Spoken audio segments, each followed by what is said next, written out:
So the first thing you need to know, if you have a turbo or blower car, it should be on alcohol. It should be on alcohol. It's the Lord's fuel is what we call it. It's the Lord's fuel. Like if you think about it, like if you don't know how to tune anything, alcohol should be the fuel that you start with because the tuning window is huge.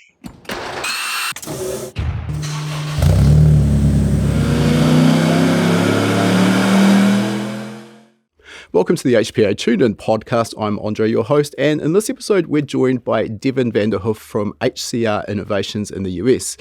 Devin specializes in wiring and tuning through his company and is also a Holley EFI specialist. But just saying wiring and tuning doesn't really do justice to exactly what he does. When we're talking tuning here, we're talking 3000 plus horsepower, methanol fueled twin turbo big block V8s that compete in drag and drive style events. So we dive into Devin's background, how he first got interested in cars and how he built up his skill set. Interestingly as well, Devin is entirely self-taught, much like myself. He actually interestingly got started in the import drag racing scene before maybe seeing the light, depending how you like to see this, and switching across to a V8 platform, something that was ultimately a little bit more reliable. We talk about what is involved in making 3000 plus horsepower with what I'd consider to be great reliability. I'm talking here 70 plus passes between overhauls. And we also talk about the complexities and compromises involved in drag and drive style events, where the car might have to do 600 to 1,000 miles of driving to go to different drag strips within the week. Currently, just to put some perspective around this as well, Devin's PB in a drag and drive event where the car is not set to kill is a 6-1. So this is absolutely no slouch. Before we jump into our chat, for those who are new to the Tuned In podcast, High Performance Academy is an online training school. We specialize in teaching people how to build performance engines, how to tune EFI, how to construct wiring harnesses. We also cover topics on fabrication, 3D modeling and CAD, race driver education, and data logging, just to name a few. You can find all of our courses at hpacademy.com/courses.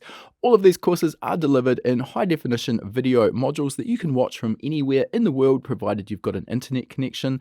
This means you can learn from the comfort of your own place and you can learn at your own pace. All of our courses also come with a 60-day, no questions asked, money-back guarantee. So if you purchase them for any reason at all, decide it wasn't quite what you expected, no problem, let us know. We'll give you a full refund. And for podcast listeners, you can also use the coupon code podcast75. That will get you $75 off the purchase of your very first HPA course.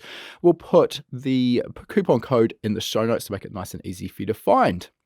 Lastly, if you like free stuff, then I've got a great deal for you. We are constantly partnering with some of the biggest names in the aftermarket performance industry to give away some great prizes. You can always find our latest prize at hpacademy.com/giveaway. It might be an aftermarket ECU or dash. It could be some engine components or engine building tools or just about anything in between. They are great prizes and we will ship them free of charge to your door if you're the winner. There's no tricks here, no purchase required to get your name into the draw. All right, enough with our introduction. Let's get into our interview now. All right, Devin, welcome to the show. Thanks for joining us today. And like we always do, let's start by digging into your background, specifically how you got involved in the car scene. All right. Well, my name is Devin Vanderhoof. I own HCR Innovations in Greenville, South Carolina area. I'm originally from New Jersey and Pennsylvania. Moved down here a while ago, but I got into cars when I was, I think, about 14 years old. A friend of mine's father raced asphalt circle track, and I went to a couple of those and slowly realized that that's probably not for me. But I had fun and I learned a bunch. And then I got my first car at 16, and I think it's the same story as like when the second car was made. Like the first race happened when the second car was made. So Yeah, no stopping you from there. yeah, like you get a car and your buddy's got a car and you're like, which one's faster, and then it turned into that. So that's kind of how I got into cars. What are we talking for a first car here? Are we domestic or import at this point? So my first car was a Ford Probe. My second car was where I kind of got into it a little bit more. It was a Mitsubishi 3000 GT VR4. So, Ah, yep. Yep. Those are, I've actually just had someone else on the podcast that was talking about these. So I'm going to cover the same ground, but you can't talk about a 3000 GT without talking about how tight that engine bay is. You don't want to have to do anything in that engine bay other than maybe top up the radiator. Well, I can tell you that what taught me how to turn wrenches was that 3000 GT. I bought one, had an engine failure shortly after. It was a low oil pressure. I'm 16 and a half years old, 17 years old. And I got quoted an exponential amount of money. And I was like, I'm not doing this. I'll figure it out myself. And that actually led to me owning, buying, and selling 26 of those cars. Wow. Yep. That's quite an effort. Yeah. So I fixed that one and saved myself about $8,000 from what the local dealership was going to charge me. And I decided, man, there's got to be some more of these cars floating around that has this problem. And sure enough, the 90, 90 or 91, 92, and 93 or early 93s all had oil pumps that were pretty bad, and they'd spin the number 5 rod bearing. And I bought and sold 26 of them cars. And I rebuilt engines, and it's how I got into it. And we're talking, I'm guessing you were a little bit on from 16 at this point. By 19 years old, I had sold all 26 of them. Okay. I'm guessing you also learned a hell of a lot about how the cars go together and how to work on them. As you said, it taught you how to wrench on cars. Yeah, I'm not going to say that I was the most efficient, but I have I guess since I was a little kid, I've always had a very keen eye for detail and organization. So I remember the first one when it broke, when I pulled it apart, I said, okay, most people would just dive in and start taking stuff apart.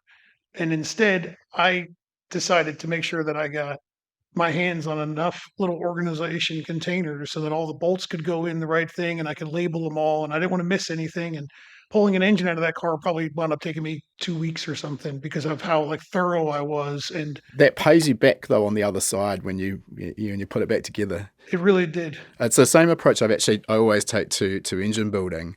Is I've just got boxes of those sandwich bags, different sizes, and you can put everything from a particular part. Maybe it's a rocker cover or something. Put all the fasteners from that, and then label it. And then when you come back to it, because it's going to probably be a couple of months maybe before you get to put it back together. Right. You're not going to remember where everything goes. Now you've got everything in the right place. Yeah, I've always just been somebody who's very organized and very detail oriented. So when I fixed the first one, I said, God dang, it runs. It runs good. It's not blown up. This isn't bad, Sure enough, my mother was like, do you think there's any of these other cars out there? And this is back in 98, 98, 99. So these cars are only, 7 to 10 years old. They're quite new. Yeah. And sure enough, I wound up buying them and selling them. I traveled all up and down the East Coast buying them, and it was a wild thing. It was a lot of fun. I made a lot of money doing it because it was a job that nobody else wanted to do. Yeah. And that's actually kind of where it segued into me getting into wiring stuff, because I learned that this is a car nobody wants to work on. And since nobody wants to work on it, it pays well, right? What's the thing that nobody wants to do in a car? Nobody wants to wire them. Everybody's afraid of them. No. Why do you think that is? I couldn't agree more, but why do you think that is? I think that it's you get overstimulated by looking at too much all at one time instead of looking at a wiring harness or the layout of a car in small sections. Yep. I think some people look at, oh my God, if you wire a car, there's usually 1,500 plus foot of wire in the car, and most people look at it and go, where am I going to get 1,000, 2,000 feet of wire, and how do I connect all? They get overwhelmed. And it's scary because when you wire a car, it's very easy for you to cause a $50,000 meltdown in an engine by doing something wrong. Oh, yeah. Yeah. And I think that intimidates a lot of people. And to me, I was kind of, hey, I wasn't afraid of this 3000 GT that nobody wanted to work on. So I started, you grow up around a group of friends and everybody kind of does one thing or another with a car, right? Usually all of us, when you're young, aren't very good at any of it. Yeah. But that's okay. So maybe your buddy knows how to use a welder. All right, he's your fab guy, even though he probably shouldn't be welding. And this guy's really good with spray paint, so he could probably do a pretty good job at painting a car, So I was a guy who wasn't afraid of wire. So I got out of the 3000 GTs and actually before we move on, just on that wiring front, and we'll come back and go into it in a bit more detail. But I think I agree that I think people get overwhelmed, and I'll probably butcher it. There's a saying, something like, what's the best way to eat an elephant? And it's one bite at a time. Exactly. Don't look at the entirety of the job. Let's break it down. There's two other aspects I think put people off. At a glance, if you really aren't familiar with how they work, factory wiring diagrams look like a nightmare to understand. Like, how on earth can I figure this out? And then the other really key part I think it puts people off is you can't see voltage and you can't see current. So the only time you can see them is when the smoke escapes, and at that point it's too late because you can't put it back in. So I think that's the combination of things that people struggle with. Just the basics of Ohm's law, for example. If you can get that and understand it, all of a sudden things become a little bit easier to, you now know how much current is going to flow in a given circuit if you know the voltage you're dealing with and the resistance. So then you can work out what gauge wire is going to be needed for that particular task. Anyway, derailed your story there. Let's get back to these 3000 GTs. So I got out of them because I quickly realized that, as you're drag racing these things, they're heavy. Yeah. They're inefficient. They're underpowered. And then I got into the DSMs, the Mitsubishi Eclipses and the Eagle Talons. And you probably know him, but John Busher Racing. Yep. Followed him, was a fan of that car, wound up building a couple of them. And then we had a little shop in Nazareth, Pennsylvania, and across the street from us, we used to, I don't know if I should say this on here, but we used to go street racing. It's been said plenty of times. Okay. And I always had an all-wheel drive, Talon or an Eclipse or the 3000 GT stuff. And we had a group of guys across from us that were in the Hondas. And we'd go out on street race, and they'd always lose. And it was always an excuse. And, we don't want to race all-wheel drive anymore. It's okay. So I actually stumbled upon a Honda Civic hatchback race car. This is in 2001. 2001. I bought this thing from a guy that I knew who bought it as an unfinished project, and it was a 25.5 chassis, narrowed rear end. I mean, it was like a full-blown drag car Honda. Right. Before there was really full-blown drag car Hondas. It's like an '01, so it wasn't very popular. It wasn't really common, Raced that thing for a little while. We raced the Nopi series for a good bit. And then I grew up. And that's what I call it, is I grew up. A good friend of mine who I actually wound up working with for a cable company, his name was Frank Soldridge. He still races in Radio vs. the World and Pro 275. He gave me a ride in his Fox body with a YSI blower, a Vortec YSI, and like a 331 Ford motor. And I experienced torque for the first time. And I was like, I like this. So sold it and got into domestics. Okay, let's just put a pin in that right there, because there's a bunch more that I want to talk about around this, because your story is eerily similar to mine, actually.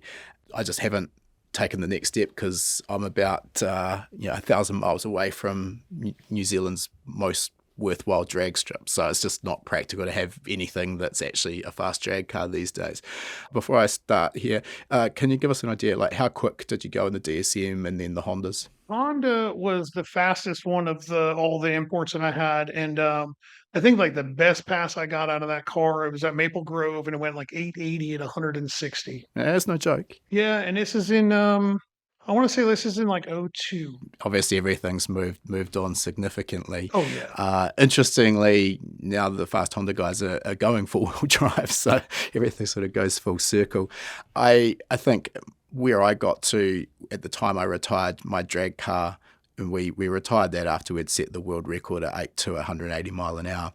And that's what I wanted to do. Well, actually, I wanted to get into the sevens, but it lifted ahead and did a bunch of damage. And at that point, I was sort of I'd had enough of bashing my head against a wall, basically trying to fit a square peg in a round hole, making something that was designed to drive on a rally stage, go down a drag strip in 7 seconds, and basically breaking shit because you can't buy proper transmissions or diffs for these cars. You're working with something that's designed to handle 300 horsepower and trying to jam 1,500 through it. Something has to give. And I think at the time I retired that car, I got my world record. I ticked that box. And really, I think if I went back to drag racing, I would have bought something like a Pro Mod that is built for the task. And it's just going to go and do laps and be reliable. And I think I'd have got more enjoyment out of that. But anyway, back to your story. I agree with you wholeheartedly. I got into the V8 stuff and I was immediately so in the import world, and maybe I'm sure you can recognize this. The import world is electrically a lot further along than the domestic world. Like, Oh, absolutely. I mean, just so much further ahead. So that stuck with me when I went over to domestics years ago. And I always valued the EFI system and the tech behind the race car, not just buy a 900-inch engine and you know what I mean, and be inefficient. My thought process was always let's try to use as much as what we have without breaking it, and because that's what you have to do with an import is you've only got 125 inches or 180 inches, whatever it is, and Yeah. I think the mentality, though, of how the domestic drag scene has developed is come off the back of big cubic inch carbureted, naturally aspirated engines. absolutely. And, maybe a power glide or something like that. Like, how many wires do you need in that car? Like, what, 6? It's the issue's not really around that worked. Like, maybe, I don't know, call it an engine that's making 800 horsepower, put a big enough tire on the back of that car, and it's probably going to go down the strip okay. You don't really need too much electronic intervention. But, make 2, 3, 4, 5,000 horsepower, and all of a sudden it's not about just the horsepower, it's about managing the power delivery, and that's where the more sophisticated electronics are just an essential addition, I believe. Well, 100%. Yeah.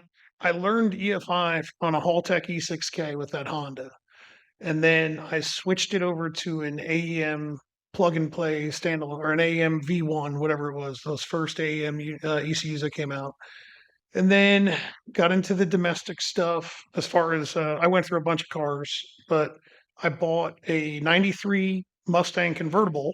I think that was probably in like '06, maybe. Right. Triple white convertible with the car that I actually just sold like a year ago. I had it forever. And I had that. And then I went through like a couple other like driver cars, like a GT500, an '03 Cobra. I had a bunch of other like fun, really streetable cars, not like the race car.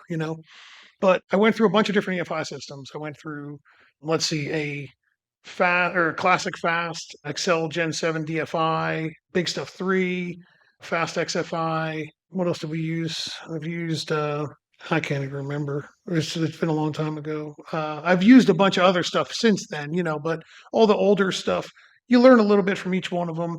And then you either toss it because you don't like it or you like it and you stick with it. And I always try to give everything a pretty valiant effort. Hell, I even tried a blow through carburetor. And that was an abysmal failure for me.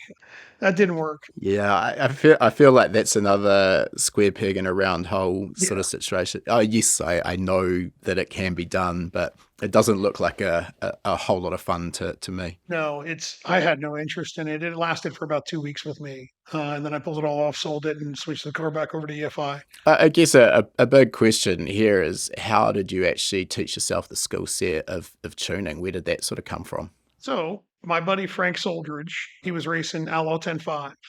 And somebody I'm sure you know, Job Spetter, was tuning the car for him. Not a name I'm actually familiar with. Oh, really? Okay. No. Job is back in the day it was called Turbo People in New York. Job now he tunes the car for Brett LaSalla, the green Snot Rocket car. Yep. Yeah, we've had Brett on the podcast a while back. Yeah. Yep. So he tunes for Brett. Job's a genius, brilliant guy. And anyway, long story short, and not to get into any bad details, he inspired me to start tuning cars by myself instead of having somebody else do it. Okay. Because I said, I don't ever want to be put in a situation where I have to rely upon somebody. So it's funny because like I just saw Joe maybe 6 months ago and we talked about it and we kind of remembered each other, you know what I mean? And the first thing he said to me, he goes, I'm a lot different of a person now that I left New York. And I said, dude, you're a good guy to me. You're okay, But he drove me to. He really set you on your trajectory. He kind of did because what transpired at a racetrack was enough for me to say I'll never let this happen to me because I didn't want to be not held hostage, but like you can't go racing unless your tuner's there. Yeah, and I was like, that's never going to happen to me. Like it just won't work. So I decided to learn how to do it. I'm pretty self-taught on a lot of stuff. And basically all of my jobs that I've had over the years prior to doing this for a living, I was all self-taught on it. It's one of those things I don't have a problem taking my time, reading, trying, learning. I don't try to get in a rush. I think that that's a big thing that gets missed in racing is where everybody has to make an event or I just have to be here. No, you don't. You know what I mean? Like, There's always another event. yeah, it's buddy, the next Friday is going to be here too. I promise, like, Yeah. In saying that, and I totally understand and you totally agree with what you've just said there, I've also absolutely fallen into that trap myself. And when it's 11 o'clock the night before the event and you've still got to drive 6 hours to get to the track and the car's still in 50 pieces, there's a hint there. Maybe it's just not meant to be. yeah. There's probably very, very few times where pushing that hard actually paid off, and more often than not, something else breaks, or you're going to have a bad time. Leads to more mistakes and more cost down the road. Correct. Yeah, when you're tired and you're not thinking and you haven't had enough sleep, you're going to end up overlooking something or forgetting something, making a mistake. 100%. Yeah. I've always been the type to just say, okay, I've got time. I'm going to make it happen. We're going to figure it out. And it's going to be 100% before it goes and does anything. So I've taught myself a lot over the years. And, I've read countless books and, all the same stuff I'm sure you've read. And you learn from other people a lot. You learn from from other people's mistakes. Hopefully you learn from their mistakes, and hopefully the biggest thing to me is that you learn from your own mistakes because none of us are perfect. None of us do this 100% right the first time. So Of course. fortunately for me, I have yet, and I'm knocking on wood here. I have yet to blow up an engine from a tune-up. I've yet to blow one up from a tune-up. Wow. That's an impressive result, actually. Now, with that said, I've done plenty of carnage that has nothing to do with tune-up, but tune-up was not the cause. Yeah. Like we've had like an oiling issue. We've had like a dropped valve, stuff that like you can't tune a dropped valve. Yeah, I can't tune oil pressure. You know what I mean? Like I can't. No, it's out of your control. I mean, we can offset the sensor. You know what I mean? We can make it feel better for a minute, but same result in the end. Yeah. Yeah, I think that kind of comes to me down to the people say, oh, I took my car to get tuned and it blew up. So then straight away that suggests that the tuner's responsible. But you really do need to get a little bit more granular with this. As you say, if it's run a bearing or something of that nature because the oil pump's down on pressure, well, yeah, not the tuner's fault. Right. I'd even go as far as to say, I mean, the import stuff that we were trying to make do things that it couldn't do. The head gasket was always the weak link. That was the fuse. And I mean, to me, if you're trying to push 35, 40 PSI through a off-the-shelf MLS gasket with a set of ARP 2000 head studs and it lifts the head, it's not really the tuner's fault. I mean, it's also not catastrophic. Yeah, there's going to be a bit of labour involved, but putting your head gasket on, you're back in the game. When you melt the side out of a piston, now we've got probably some questions that need to be answered. Yeah. Fortunately, I have not. I've never burnt one up from a tune-up. I've only ever got a strap on a spark plug once with a nitrous car, which is. I was pretty happy with that, Yeah, it's about as close to the edge as you want to get. Yeah, most nitrous guys are like, oh no, we only got 3 straps that pass. We'll be all right. It still pumps good. We're good. And so I'm very conservative when it comes to tuning, and I tell people that I tune for that I'll give them 90 to 95% duty cycle, and then if they want to see that last 5 or 10% duty cycle, I'll put it in the computer. And then I turn the computer around and I hand it to them and I go, here's all you got to do is plug it into the car. I named it, this is your tune-up, not mine. And you hit send and it's on you. And most of the time people understand that unless you're at like an elite high level racing, there's no need for that last 5%. 100%. Yeah. There really isn't. And the thing is, I suppose for a street car as well, this is only for bragging rights. I mean, most people, I would imagine, who aren't racers, they probably in a 400 or 500 horsepower street car, they probably couldn't even tell the difference of 10 to 20 horsepower. When you're trying to, be competitive on a drag strip, that's a different deal though. Then you kind of do want that last 5%.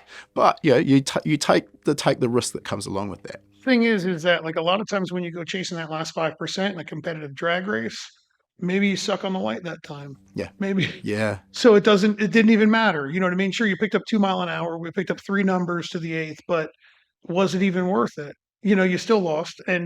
Or it's one of those things where you think you're giving it the last 5% and it doesn't pick up.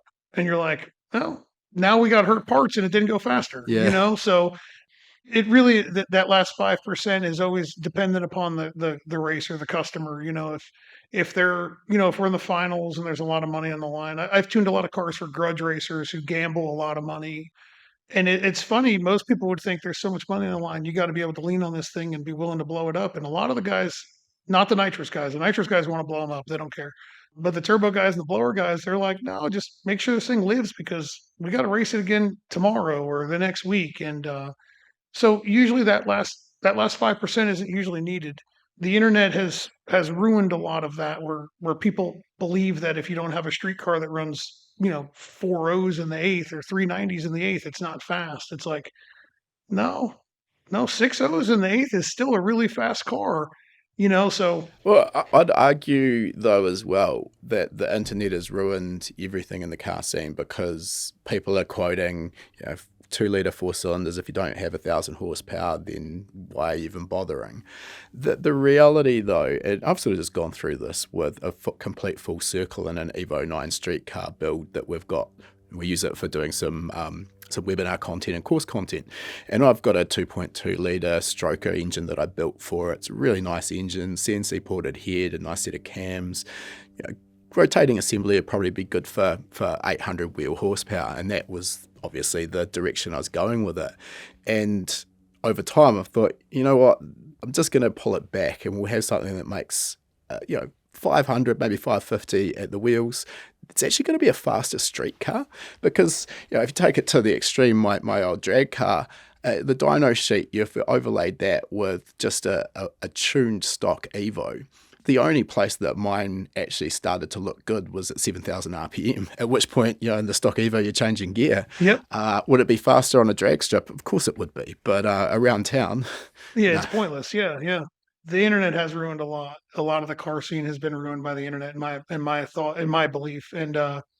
But it's also made the car world and the race car world a different place than it used to be, and probably a better place overall. There's more access to races. Yeah. There's more classes grow because there's more people get to see the racer, and there's a lot of people that are into racing, I think, for the wrong reason. They want attention. They don't just enjoy it. And I say this not to be rude, but a lot of people that I've dealt with over the years, or maybe not necessarily my customers, but you see them at the racetrack, it's about attention. It's not about racing. And then it's usually the same people that throw a temper tantrum if they don't win, even though they didn't put forth the work to win. Yeah.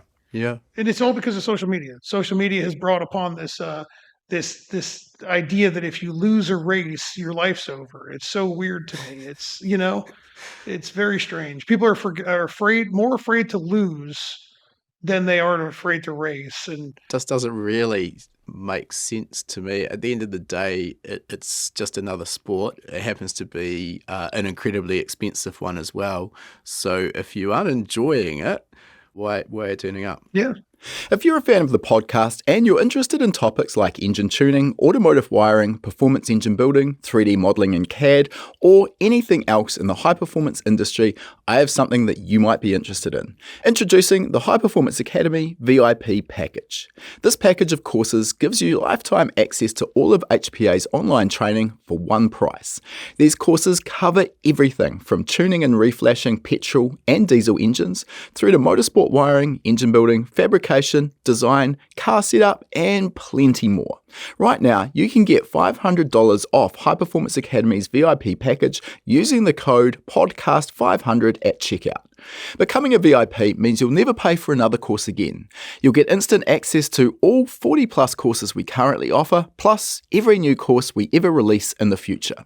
Want to define maps or tune with WinOLS? Curious about CAN bus devices, or how CAD can help make your dream build a reality? These in-depth topics, as well as many others, each have their own dedicated course that are going to help you master whatever it is you want to learn. And as a VIP member, you're not just getting the courses, you'll also join HPA's online community with lifetime access to our member forums and members' webinar lessons. Again, the code is podcast500 for that $500 discount. Just head over to hpacademy.com to check out the full VIP package and everything it contains. All right, let's get back to the episode.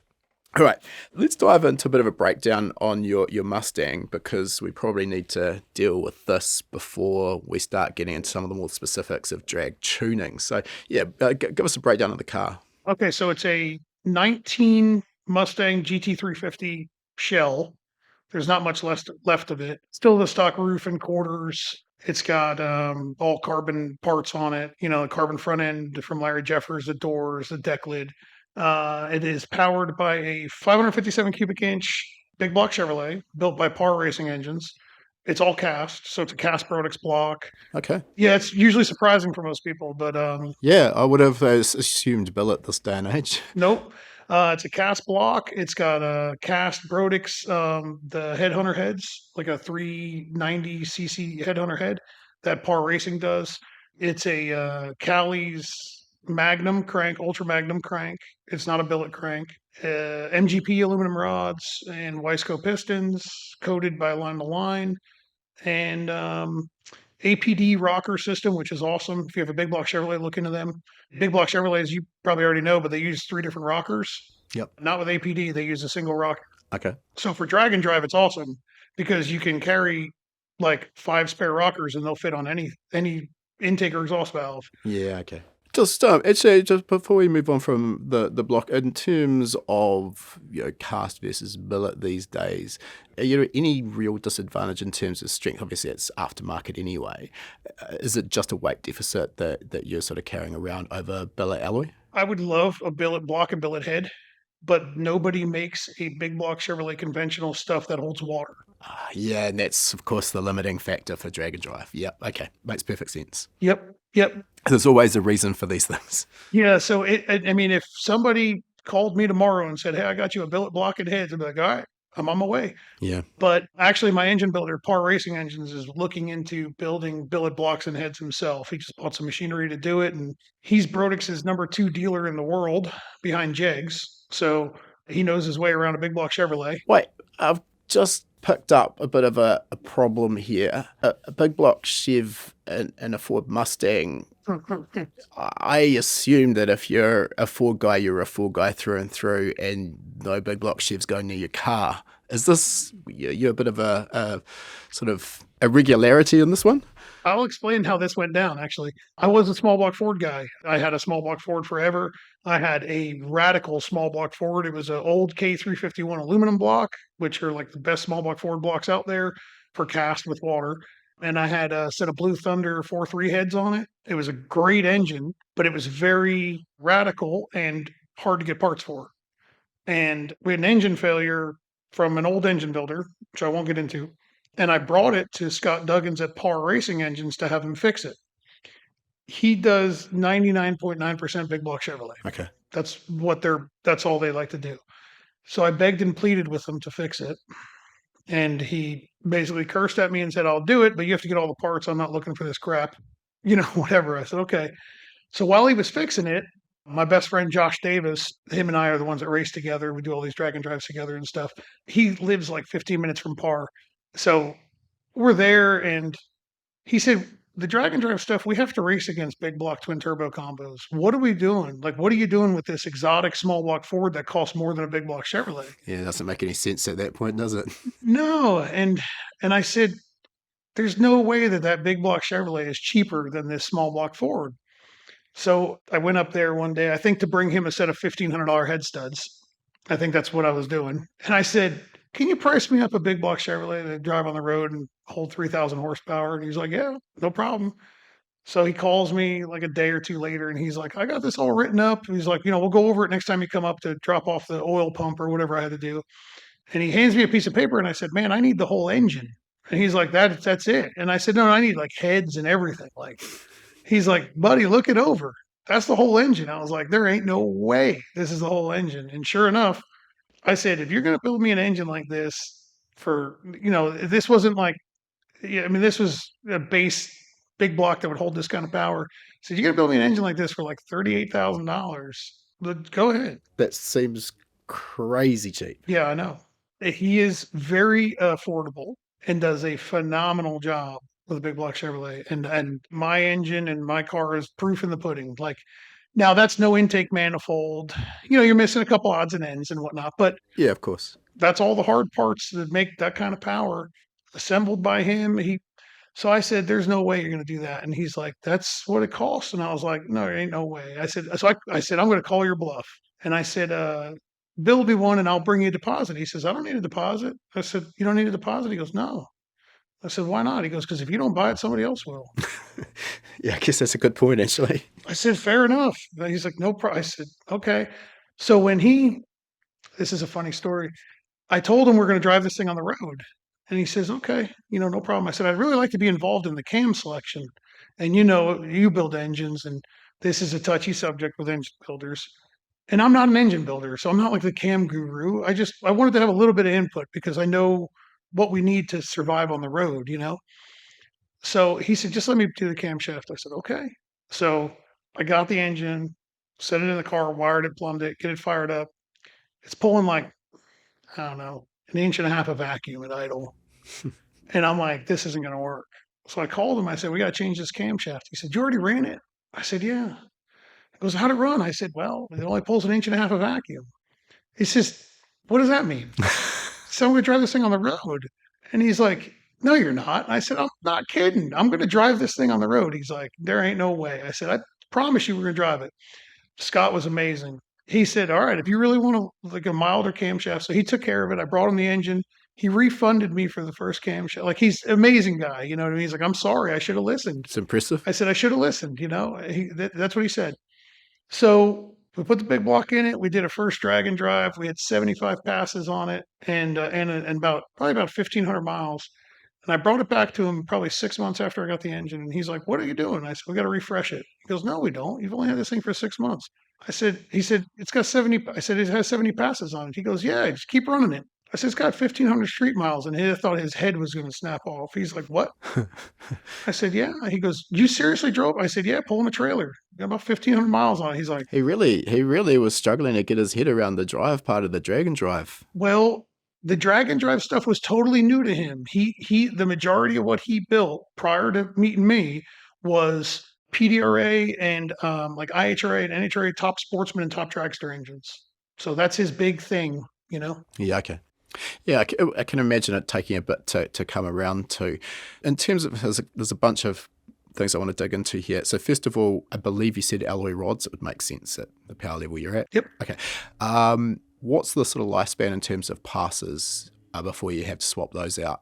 I've never really had too much to do with them, but I'd sort of heard sort of 50 to 70, obviously depending on RPM range and a bunch of other things. We swap them out.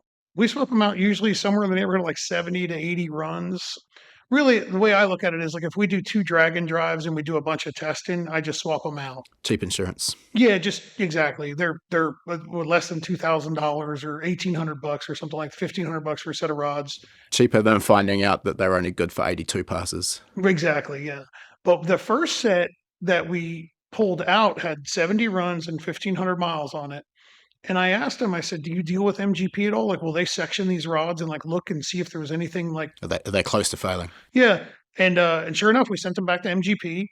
And probably a month later, they came back and they said, "Man, these rods look great." He's like, "They don't look bad." So he's like, "You could obviously tell they've been ran and everything, but to them, it didn't look as if there was any sign of a failure coming. But we also don't know if there should have been a sign of a failure coming. You know what I mean? Like, who knows how they fatigue? The thing that I preach to all of our customers with aluminum rods and anybody who ever asks me about it is oil temp is key to an aluminum rod. We have a rule. We don't enter the burnout box unless the oil temp's at least 110 degrees Fahrenheit. Okay, so this is for the growth of their rod, so bearing clearance as well? Yeah, and I also believe, like, this may be dumb, and I hope that when like listeners listen to this, they're not like, "He's an idiot." But you ever take a piece of metal and bend a piece of aluminum and just bend it? If you bend it a little bit too far, it just snaps, right? But if you heat it up, it bends nice and smooth and it doesn't want to snap. I see where you're going with this. That's the way I've always kind of looked at it. If it's cold, it's brittle. If it's warm, it's malleable. Yeah, okay. Yeah, I definitely understand your logic there. Whether that actually applies to to the rod, I'm not too sure. But No idea. I think as engine builders, tuners, and drag racers, I think we get a little bit superstitious almost as well. I've got this procedure and I've always done it and it's always worked, so I'm not going to vary from that. And your oil temperature before you enter the burnout box, that would be just one of those, I imagine. Yeah, I mean, is the oil temp at least 110? Yep, okay, we'll go. You know what I mean?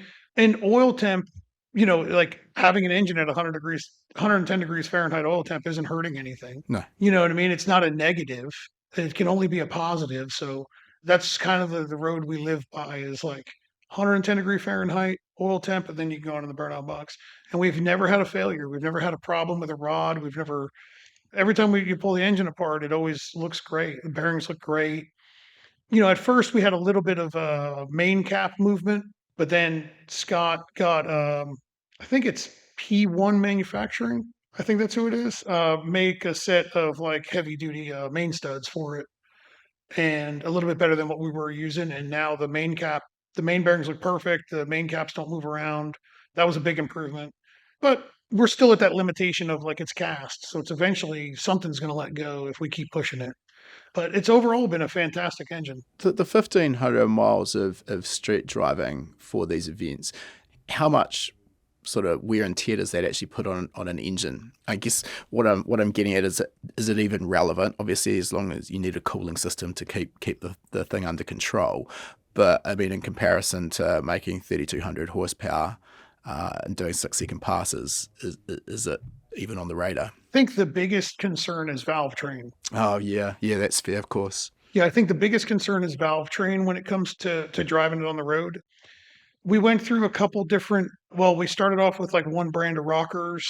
They were okay. We tried a different brand of push rods. They were okay. We finally got a combo, or Scott finally got a combo where we haven't had a single push rod tip burn up or anything. And I mean, this may be hard for you to believe, but we rev this 557 cubic inch engine. We rev it to 9,400. That I'm just trying to calculate piston speed in my head, and that's scary. Wow. Okay. Yeah, that's no joke. Yeah. So we shifted at 8,800, and it goes through the stripe around 94. Yeah. So valve springs must be pretty strong. Yeah, they don't. I think there's like 450 on the seat or something like that. 450, 480 on the seat, and like whenever there's a freshen up, we do rods, valve springs, rings, bearings, even though we don't need to, head gaskets, and then just kind of look over the valve seats and job and all that kind of stuff. That's about it. Yeah, okay. What about, you said rings, so you'll get more than one refresh out of the pistons? Oh yeah. Like, we've gotten like 4 refreshes out of a set of pistons. That's quite economical. It really isn't bad. And I've wanted to go, like we've talked about going to a different platform. Like we've talked about going to a water jacketed Hemi. We've talked about some of these exotic, like there's a company out there that makes an all billet 5-inch bore space big block Chevrolet that's got water in it. It's just not, I don't know if the juice is worth the squeeze, like we have more power on tap. Like we haven't even extracted everything we got out of this thing yet. And you've also got a combination that you, at this point now, know like the back of your hand. You've kind of ironed out the bugs. Oh yeah. Yeah. Because if you start with something new, you're going to be back to, there's always going to be those bugs, the unknowns that you have to work through. So it's never as easy as it sounds. The worst part of a big block Chevrolet, in my opinion, is the rear main seal is going to leak no matter what. I don't think it matters which one you own, who puts it in there. It doesn't matter. It's going to leak. And having to glue down an intake manifold, a billet intake manifold with Permatex is annoying. Yeah. That's like the two things that you're like, because you got to put it on the China wall. So it's like, those are the two things that I'm like, that's the only things I don't really like about this thing. Other than that, I'm pretty happy overall with a big block Chevrolet. So it was actually a good decision to switch, in my opinion, for what we do. Yeah, it sounds like it makes perfect sense. Yeah. And they make gobs of power, they make tons of torque, they're easier to race. I wouldn't have expected 9,400 RPM as well. It's a good effort. Yeah, we've actually been to 9,700 with it already. We've been to 9,700, and it didn't show any problems, Again, it's one of those import mindset. Well, that's it. I was just going to come back to that. I remember being at, I think it was a half mile race. I can't remember if it was TX2K or Pikes Peak Air Strip Attack or whatever they call it. And it was the ETS R35 GTR, which I think at the time had the half mile world record. I could be completely off mark here, but it doesn't actually matter to the story. I think that thing was at the time making somewhere in the vicinity of 3,000 flywheel horsepower. And I think they said they were getting 10 to 12 passes out of a rotating assembly. And I mean, we're talking a rotating assembly that's probably worth half of what your entire big block Chev was worth. And again, this is you're trying to do something that it's not made Right. for. It's not the right tool for that particular job. But also, if you want to set R35 GTR world records, well, unfortunately, that's the tool in the toolbox. Right. Just I hope you've got deep pockets. Right. Yeah, and that's the thing is like I can't justify. I don't. Well, first off, I don't have deep enough pockets to race something that's going to cost me $20,000 every time we go out and race it. It's just not who I am. And even if I was in that tax bracket, I still wouldn't do it. I'd still just be like, this isn't worth it. Yeah, it's hard to make it make financial sense. Yeah, my motto has always been like, no matter what we're doing, if we're having fun, we'll keep doing it. If we're not having fun, I won't do it. Yeah, well, so it comes back to my previous comment about why you're in the game in the first place. Yeah, and if you don't enjoy it, there's no point in doing it, in my opinion. So if I had to hemorrhage money every time we took this car out, I wouldn't be enjoying that, and I'd say screw it. I'm not going to keep doing this. But the engine's been phenomenal. I've had 3 of them, and the reason I say I've had 3 of them is because I've had customers call me that we wire cars for or whatever, and they're like, "Hey," I had one guy call me and he's like, "I need your engine like tomorrow." And I was like, "What do you mean tomorrow?" He's like, "I need to come by your place and pay you and pick up your engine and get it in my car tomorrow." And I was like, "Why?" "I just don't want to wait." I'm like, "Okay." So I sell it and then I call Scott and "Hey, can you build me another engine?" And he's like, "Yeah, sure, no problem." And you know, when we built this new car, yeah, this one's a 557. The other engine was a 540. When we built this new car, I said, "You know what? We're building a new car. Let me put my engine up for sale," because I sold the old car as a roller. I said, "Let me put the engine up for sale and see if it sells." It sold in like, I don't know, 2 hours. Like somewhere in the neighborhood of like 2 hours. And I sold it to one of our customers who's bringing me a car and to wire and plumb and I priced it probably, $10,000 less than what it would cost, from intake to pan, oil pump, the whole 9 yards. He was happy because he was getting something that he knew was proven, it was just refreshed, and it was all complete, and he knew he could just drop it right in the car. I think I was going to say that proven aspect is the key. You're not experimenting with some unknown combination. You've got the runs on the board to show what it's going to do, and you've proven the reliability of it. So that's worth the money, I think, in my mind. There was just an article in Hot Rod Magazine this month about PAR racing engines, and since we started dealing with them and having him build me a big block Chevrolet, I think we've helped sell, I think, about 24, 25 of those engines to drag and drive guys. Right. And the current hype is around the Coyote, and understandably, you know what I mean? It's an unbelievable platform, and Brett and Job, the guys that are behind that car, have done a phenomenal job with it. It's unbelievably impressive. It's also the majority of people don't see what happens behind the scenes there. They don't understand what they go through to make that run and do that. That's not your common man, grab a Coyote, slap it in a car, go run 580s in that quarter. That's not happening. With a big block Chevrolet, you can get a heck of a lot easier, a heck of a lot closer, and a lot less maintenance. And I think that's what the big appeal is, to the big block Chevrolet. Not that I've had anything to do with the Coyote, but I kind of almost feel doing that with the Coyote platform is almost a bit like, again, the square peg in the round hole. You're trying to make it just do something it really wasn't designed to do. Yeah, and it's impressive that it does it. It's just it doesn't keep doing it. Of course. Yeah. Like the ETS GTR. In terms of the compromises for drag and drive, obviously we've got the cooling system, which we've already kind of touched on, but your discussion there about the cam profile, going to that milder cam so you could physically drive the thing. What's that sort of likely to cost you in terms of performance at the top end? Scott, the engine builder, Scott Duggins at PAR, insists that we're probably losing 3 to 4 numbers in the eighth with the camshaft that's in it. And I'm not going to argue with him because he knows better than I do. They race in PDRA, and him and his son are both leading in points. They were the points champions last year. Now they're leading in points in top dragster and top sportsman. And he does a ton of testing with a Pro Charger because a Pro Charger is very repeatable. And what he's seen with some of the Pro Charger stuff, he knows the Pro Charger stuff's worth 6 to 7 numbers if we go to this different camshaft.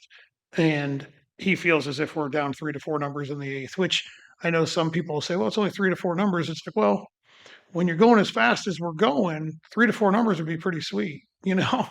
I'd like them. Yeah. So that, and the big one I think is, like, if this was just a race car, this car would be about 350-ish pounds lighter. If it was just a race car, the car would be built a little different and weight would be in different places to make it a little bit more advantageous for us. If it was just a race car and we only raced eighth mile, like with most of the stuff that's as fast as we are runs, we'd have a way different gear in it. Right now, the car's got a quarter-mile gear in it. So getting it to front half and run hard in the 60 and the 330 is difficult because of the long gear that's in it. Sure. So I think if it was a race car, the compromises that we've made to make it streetable, the biggest one I think is weight. The second biggest one is definitely going to be the fact that it's got water in it, so we have to run a cast block and a cast head. And then third is going to be the gear, because we have to run it through the quarter and we drive it on the road. So, but other than that, I mean, for being a streetable car, I think it does pretty good even in the eighth mile. You know what I mean? I like how you're calling it streetable. I mean, there's levels to streetable, I guess. Well, we've caught some flack over the years about my old car and this car in street car classes, and my response is usually, how many miles did you put on your car this year? And a lot of the guys in the street car classes are like, well, I don't drive it anywhere. Okay. Well, in 2026, we have 900 miles on this car pulling a trailer. We're leaving next week to go put another 1,000 miles on it at Six Summer. So which one's more of a street car? The one that's got 1,000+ miles on it? Or, Yeah, it's hard to argue that logic. Yep. or is it the one that, because you've got registration and insurance, but you don't ever drive it, and it fits some niche weird rule that you like? That's always been kind of my argument, is like, if it's a street car, you should be able to drive it on the road. So, and again, the street car stuff has gotten out of control. It really has. And I know I'm part of the problem. Like, I know I'm a big part of the problem. I get it. Like, well, we've pushed the envelope, and I understand that we've pushed the envelope and kind of maybe ruined some stuff for some people, but if we didn't do it, somebody else is going to do it. So Yeah, of course. Yeah. and I'm only part of the problem. I'm not the whole problem. There's other people out there that just like us, so. All right. I wanna move on from the engine. I think we probably went a bit too deep into that, but there were too many questions I needed to ask. Obviously, the airflow really comes from the turbochargers, though. So let's dive into that. What have you got there? So they're HPT 94 millimeter. There's a pair of them. They've been bulletproof. HPT is a great company. I'm very happy with dealing with them. They have a warranty. I know this is going to sound weird, but I dropped a valve, an exhaust valve, and ate up 2 turbos. Shipped them into them and said, just let me know what the bill is. And they called me a couple weeks later and they said, it's $130 to ship them back to you. And I was like, what about the turbine wheels? And they're like, it's under warranty. And I was like, there ain't no way.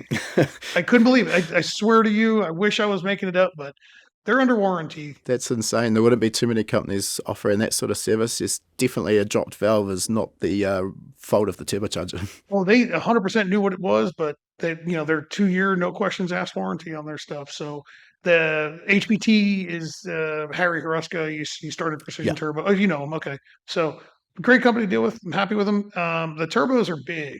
They're physically large. Compressor covers are physically large. So you kind of got to plan around that. But they make killer power, low EGT or low intake air temps for, reasonably low intake air temps for what we're doing. So an efficient compressor wheel, in other words, the zone of the map you're operating in has got good efficiency. Yeah. It's been. I mean, they've been fantastic. So we also use their other company, AFIS, for fuel injectors. So we that's what we run for injectors. Okay. The question that everyone's always asks, but probably not always that relevant. What sort of boost pressure are you running down the strip? So in the 8th mile, well, we have all the power in usually by like 1.8 into the run or so, 2.0, somewhere around there into the run. If we have to go fast, usually somewhere in the neighborhood of 45 pounds of boost. If we don't have to go fast, usually like 38 pounds of boost. That sounds like a strange statement for someone to say as a drag racer. Why would you not want to go fast? So the drag and drive stuff is like attrition. It's more about consistency and reliability. Yeah, it's attrition. Like you have to survive it to win it, right? So I usually try to keep boost somewhere in the neighborhood of 40 pounds, under 40 pounds when we're on a drag and drive, which is enough to get us to go, 4 O's in the 8th mile, 6:13 is we clicked it off early, but like whatever, low sixes, 16s. But all your ET comes from like the front half of the racetrack. So like if it doesn't 60 foot well, it doesn't really matter. So You're dead in the water. right. So like a lot of people worry about how much boost do you push through the engine. It's like, well, where? If we have 30 pounds of boost in it before the 60 foot, the car's going to be fast. If you try to make up for it in the deep end, it's going to be a hard way to make up ET in mile an hour. Very difficult, and it's usually a lot more detrimental on parts. So Yeah. I actually dump boost out of the I dump CO2 off of the engine at around 5.3 into the run. Okay. It doesn't really matter. It doesn't really fall off, but it lets the turbine breathe. Sure. It only loses like 3-4 pounds of boost, but it lets the backside of the turbo breathe, and you can see a distinct drop in EGTs. It cools it off. It lets them live, strangely enough. Yeah, and at that point, just like you're saying, you've sort of done all of the hard work up to that point, and you kind of, I wouldn't say coasting, but yeah, to a point, it's not going to have a dramatic effect. Right. Yeah, I mean, if you click one off like at 1,000 foot, you don't lose that much ET. Yeah. As long as you're not on the brakes, you know what I mean? But like you really don't lose that much ET if you shut it off at 1,000 foot. Okay. All right, let's sort of segue. Obviously, there's a lot more to this car to talk about, but also I want to be time conscious here. So I think I'd like to get into some of the more specific things we're sort of already touching on it here around tuning cars at this level. Now, you just mentioned, I think, 613 at the Drag and Drive event. So if you're all in and you want to, in air quotes, go fast, what's the PB of this car on the quarter? Fastest it's been through the quarter is a 613. Oh, so okay, that is it. Yeah. But that was getting out of the throttle at 5.5 into the run, and we only had 40 pounds of boost in the engine. It went 408 to the 8th. Recently, just a couple of weeks ago, we went out testing and went 394 to the 8th with the same gear, same everything, drag and drive trim. Yeah. And it only went 104 to the 60 foot. So it's not like it was, it wasn't like an unachievable 60 foot at a drag and drive on a good racetrack. Sure. So I think the car's got a 5-second pass in it in the quarter. Well, I think the car's got multiple 5-second passes in it in the quarter. I don't ever really chase records. We always just try to make sure that we can try to win, Yeah. Very different mentalities. I saw that in the import world, and I'm guilty of it, but we were generally racing for records. Mm-hmm. And I know that in that era, that was when the imports were new on the scene, and we weren't really liked by the V8 competitors. And I think a lot of that came from the fact that, they'd cut a light, and the import in the other lane sits on the line for 5 seconds trying to build boost. If ET's faster, it doesn't really matter. You still lost the race. But I think that's that different mentality between drag racers and record chasers. Yeah. I've never, it would be cool if we could be the first 5-second average in a drag and drive. It'd be cool if we had the fastest single pass in a drag and drive of all time. And it's also kind of cooler to win the event and walk home or go home with a running car still. You know what I mean? So Yeah. like even when we go like heads up racing, like when we get into shootouts and stuff like that, I'm over the years I've gotten pretty good at kind of calling what we need to run to beat the next guy. I'm usually, if you're around a drag strip enough, most people can get pretty good to get a feel of how fast each car is, even if the clocks are off. Yeah. And I've always been one of those people that say, okay, well, the guy we got next round, he runs X. We need to just go this fast, and then I put a tune-up in it. Just enough to win. Just enough. Yep. So I don't like to beat on it if we don't have to. Yeah, no, that makes a lot of sense. All right, so getting into some of the specifics. So I think we've talked much on the podcast before about tuning on methanol fuel. Very different characteristics to pump gas or E85, and different again to some of the specific racing fuels like VP, Q16, C16, etc. How do you approach choosing air fuel ratio targets for this sort of fuel? What do we need to know about it? So the first thing you need to know, if you have a turbo or blower car, it should be on alcohol. It should be on alcohol. It's the Lord's fuel is what we call it. It's the Lord's fuel. So alcohol, everybody's afraid of alcohol, and for all the wrong reasons. The tuning window is very wide with alcohol. Agreed. You know that if you start to, chase a tune up, pretty hard aggressively or whatever with gasoline, and you start to fuel it a little heavier, it's going to slow down, and then okay, let's chip a little bit of fuel away from it. Well, you better watch how much timing's in the motor, blah, blah, blah. Alcohol, it's kind of funny. Like, I still read spark plugs, right? So I insist on, like, we have to look at spark plugs, and we need a good clean pass on the spark plug. Yeah, we have EGTs and we got all these sensors, but I still need to see that spark plug. So when you start getting a timing mark on the strap, I'll put more fuel to it to see if it goes away. And usually it does, because we're getting rid of the heat in the cylinder. Alcohol should be the fuel that everybody should start with, really. Like, if you think about it, like, if you don't know how to tune anything, alcohol should be the fuel that you start with, because the tuning window is huge. Yeah, sort of. I think as long as you can actually get the thing to light off, your ignition system is up to the task. I mean, run it as fat as you like, and you're not going to lose any power. 100%. Just to kind of clarify for those maybe aren't quite picking up what we're putting down, if you're on a gasoline-based fuel, you find that there is a relatively narrow range of air fuel ratios across which the car's going to make good power and stay alive. And as you go richer, the tune-up is safer, but you will start to see the power fall off a cliff. And the richer you go, the more it falls off a cliff. So we tend, as you were saying, chasing a setup, a tune-up here, you tend, when you want to really make good power, is sort of chip away at some of that safety of a richer mixture and get closer and closer to the lean limit, and the car will pick up power. But you kind of got to be careful, because you're creating a lot more heat in the combustion chamber. The car's going to be much more prone to detonation. If you're running on a good quality fuel like Q16, less of an issue, but that's kind of our trade-off there. So we do tend to push towards the leaner side of safe. But with methanol, you've got this wide range of air fuel ratios across which it doesn't affect, or seemingly doesn't affect, the power almost at all. But because we're running these things so fat, so rich, you need such a powerful ignition system to get them to actually light off.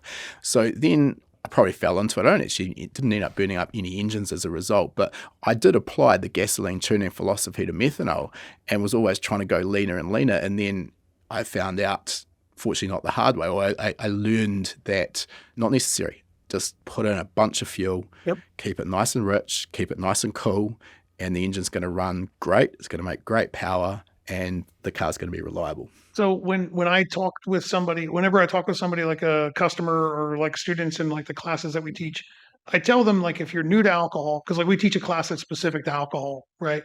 So if you're new to alcohol and you're afraid to go make a pass, the thing that will teach you the most about alcohol is when you try to spool one, like spool up a turbo car on a trans brake, right?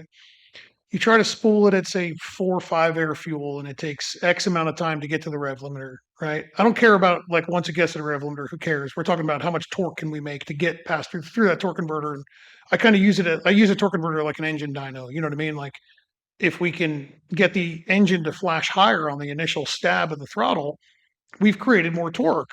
We've pushed higher through that torque converter. Of course, yeah. So I try to teach people, start off maybe 4 or 5 air fuel, trying to go to the chip, right? Or to the rev limiter.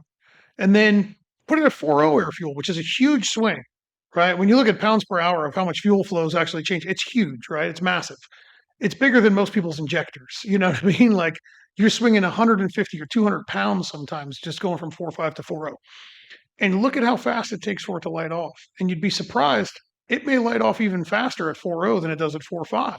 Okay, interesting. Right away, you'll see the fuel doesn't affect this thing making torque. Yeah.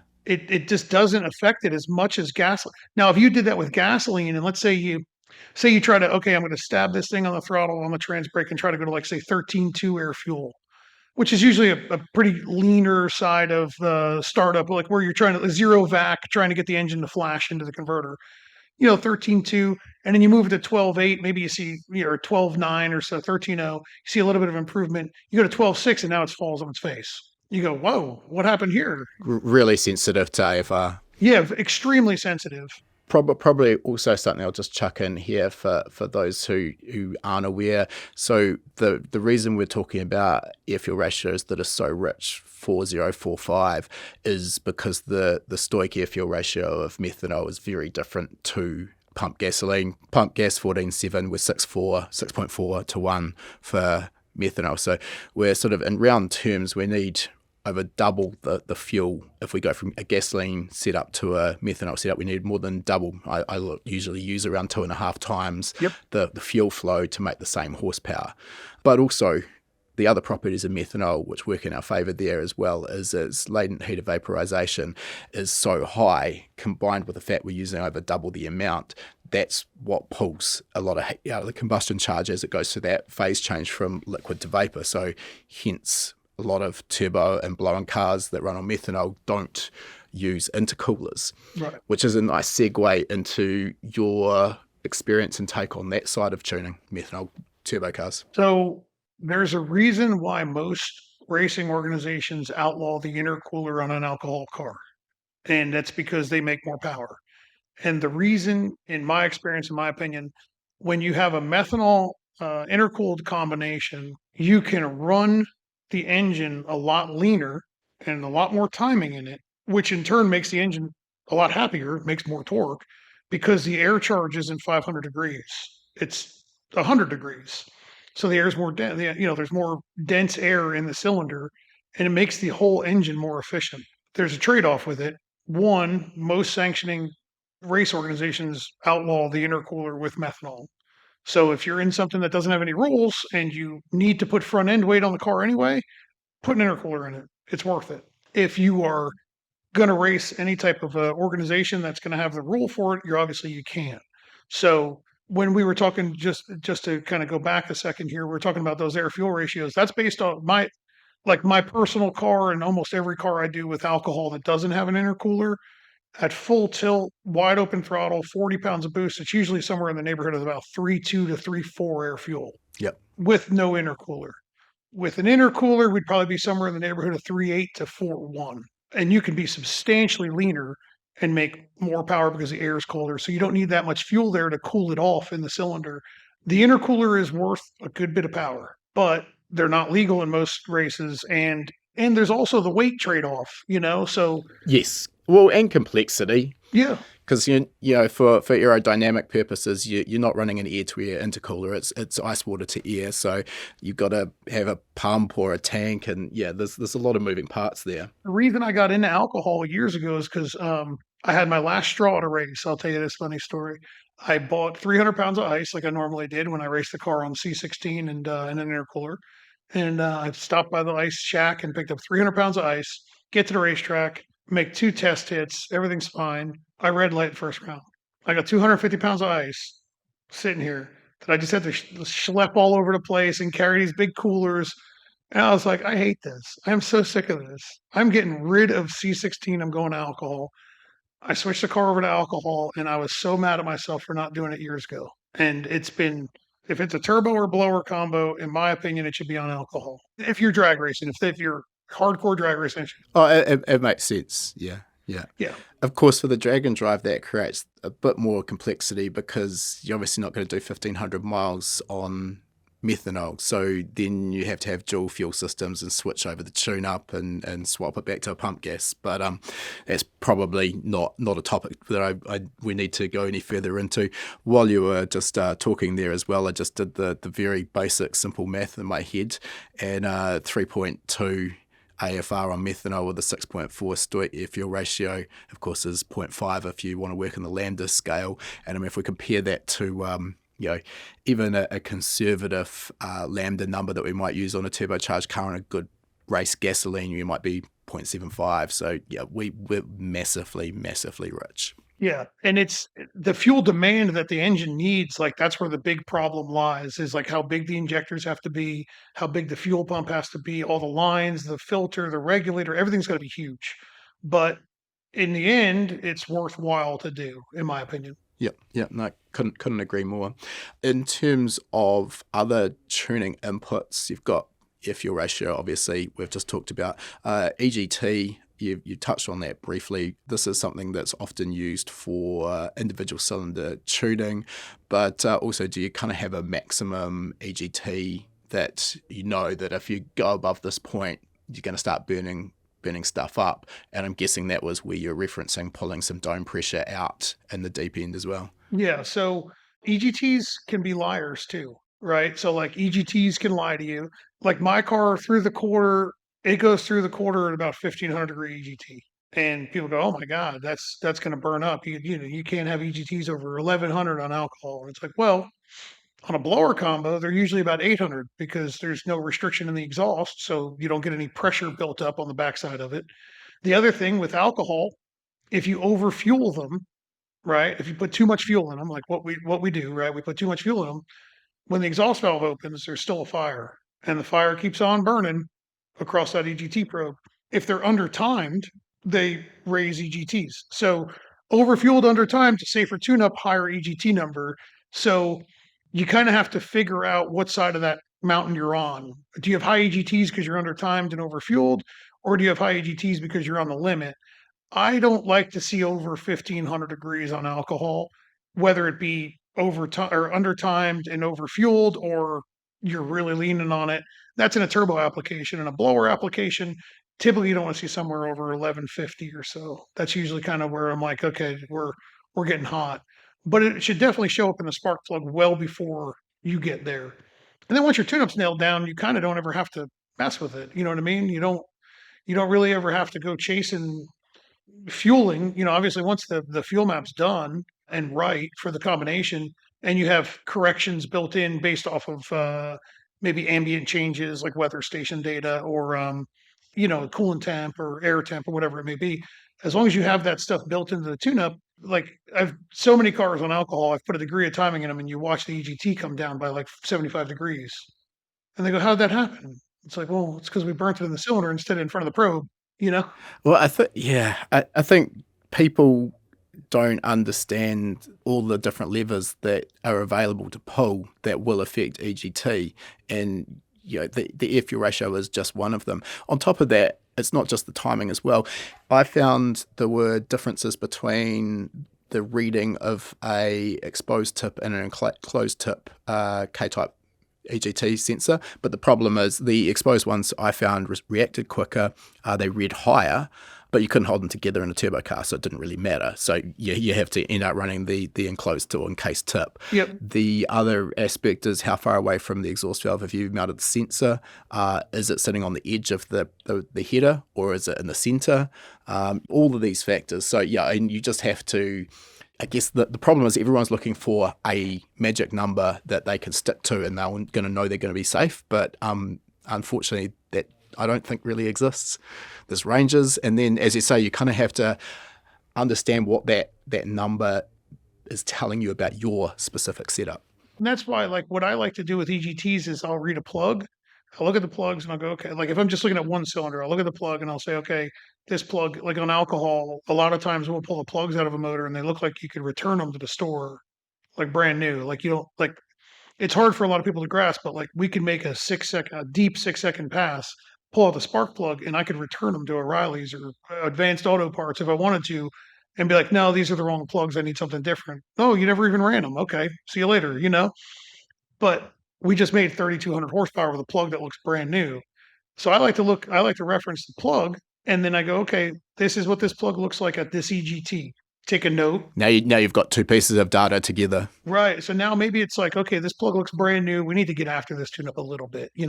So the first thing I typically do if I'm trying to get after a tune-up with methanol is I leave the fuel in it, and I'll put some timing in the motor. And typically you always see the EGT start to come down. So maybe you put a 1 or 2 degrees or 1.5 degree or 1 degree, whatever it is. I usually, whenever I add timing, just full disclosure, I don't grab the whole map and throw a degree of timing in it. I put a degree of timing in it beyond peak torque, and then I taper it back to peak torque so that, we don't hurt parts. So you're not actually creating any more peak cylinder pressure. You're just building more after peak. Right. And that's where we run a converter. Like most people at drag race, you should be running a converter so loose that it lets you flash past peak torque within 0.6 of the button release. So it's like, that's the goal. You know what I mean? Get away from peak torque and get up into high RPM. So I'll put a degree in it, and then okay, now the EGT came down, and now the plug's starting to show a tiny little bit of heat. Let's put another degree in it. Okay, now we've got some heat in the plug, and our EGTs came down 250 degrees from where we started. Now we're right in that window of where everybody says this is where you should be. If you go and add a little bit more fuel to it, the timing mark disappears, the heat on the cylinder on the spark plug disappears, and now your EGT goes back up. So like you can continue to just kind of iterate around this. Yeah, like you could just keep pushing. That's the way I tune them, is like I'll put a degree in it. If I see if I see a timing mark on the plug, I'll go, okay, let me put a little bit of fuel into it. See if the car is still, to me, it's the spark plug, the EGT, and the time slip. Did it pick up in the back half? Like, did it back split better? Like from the 330 to the eighth mile or the eighth to the quarter? That's what's telling you if you're making more horsepower, So if it picks up in the back split and the spark plug looks brand new, we went the right direction, Yeah, okay.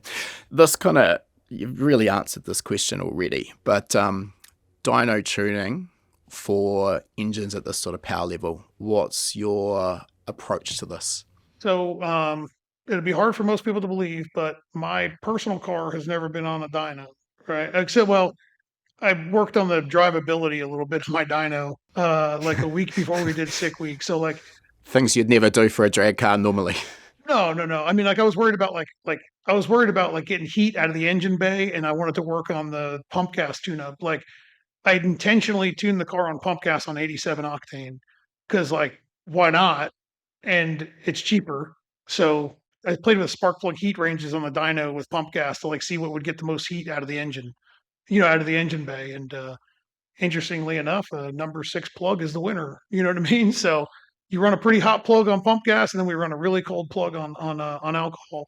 It's just a bit of a side quest here. What sort of compression ratio is that big block running?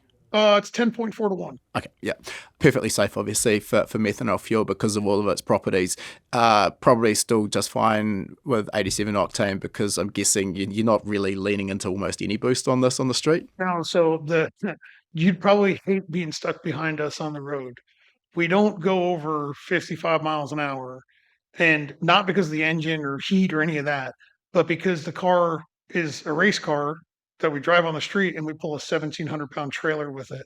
So it's like pretty sketchy. Yeah. Like when you start going too fast, like it starts to sway and move around. And so just literally like the physical limitations of the car being like all tubular Hymens and spindle mount wheels and all this kind of stuff gets me worried. So I'm like, all right, we won't exceed 55, and we just take our time. The fuel map and the timing table in the car for pump gas, if it goes over 4,000 RPM, it gets drowned in, or 5,000 RPM, or 1 pound of boost, it gets drowned in fuel, and all the time it gets taken away from it. So strictly just so that you can't do anything stupid. No, it makes sense. All right, so back to the dyno versus the track. Yeah, so the big power stuff like this, like I have a dyno here at my shop, and we don't run them on the dyno. On alcohol, you can only go I have a wheel dyno. I have a Dynojet 248, and our limit's like probably 15 to 1,800 horsepower, somewhere around there. And then you got to start gluing the tire, and you have to be real creative with the straps. Would a hub dyno be beneficial? Probably, but I don't use the dyno enough to re-spend that money. You know what I mean? It's just not worth it to me.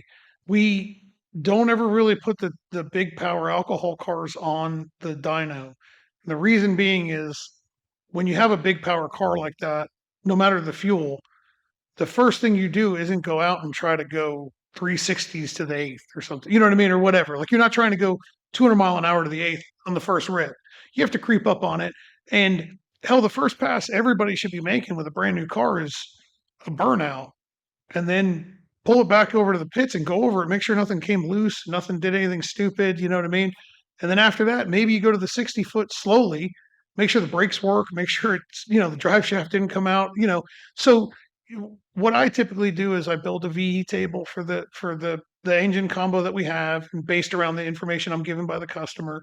And then we, in the shop, I'll make sure it goes to the chip and spools fast. And you learn a lot there. You learn a ton there. Like you learn okay, this engine, maybe it's probably got a little bit more squeeze in it or a little bit more compression in it than he thought. You know what I mean? Or this converter is not going to live at the type of power that this thing's going to, you learn quick, this ain't going to work, but this is what he's got. So let's work with it. And then we take short stabs at it, maybe, 60 to 100 foot.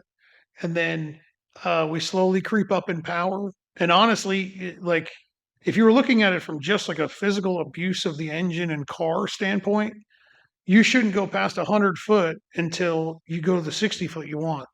I mean, really, what's the point of chasing anything beyond that until it's 60 foot's what you want? Sure, yeah. If it's not going to 60 foot, the rest of the run's a wash, really. It's a waste, So, I mean, now granted, I say that, but I don't do what I say. You know what I mean? It's well, let's see how fast this stupid thing is. We got to know. I had a bit of a rule of thumb. I'm interested. You've obviously gone a lot faster than I've ever gone and got a lot more runs under your belt.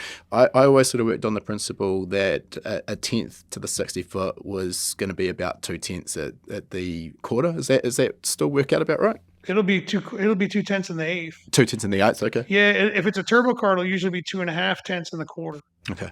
Yeah.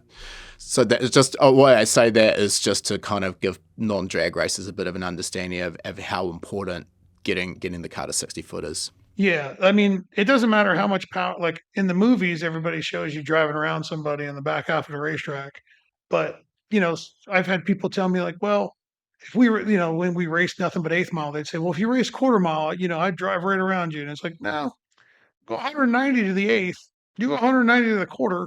We can shut it off at the eighth mile coast and you ain't catching this thing. You know what I mean?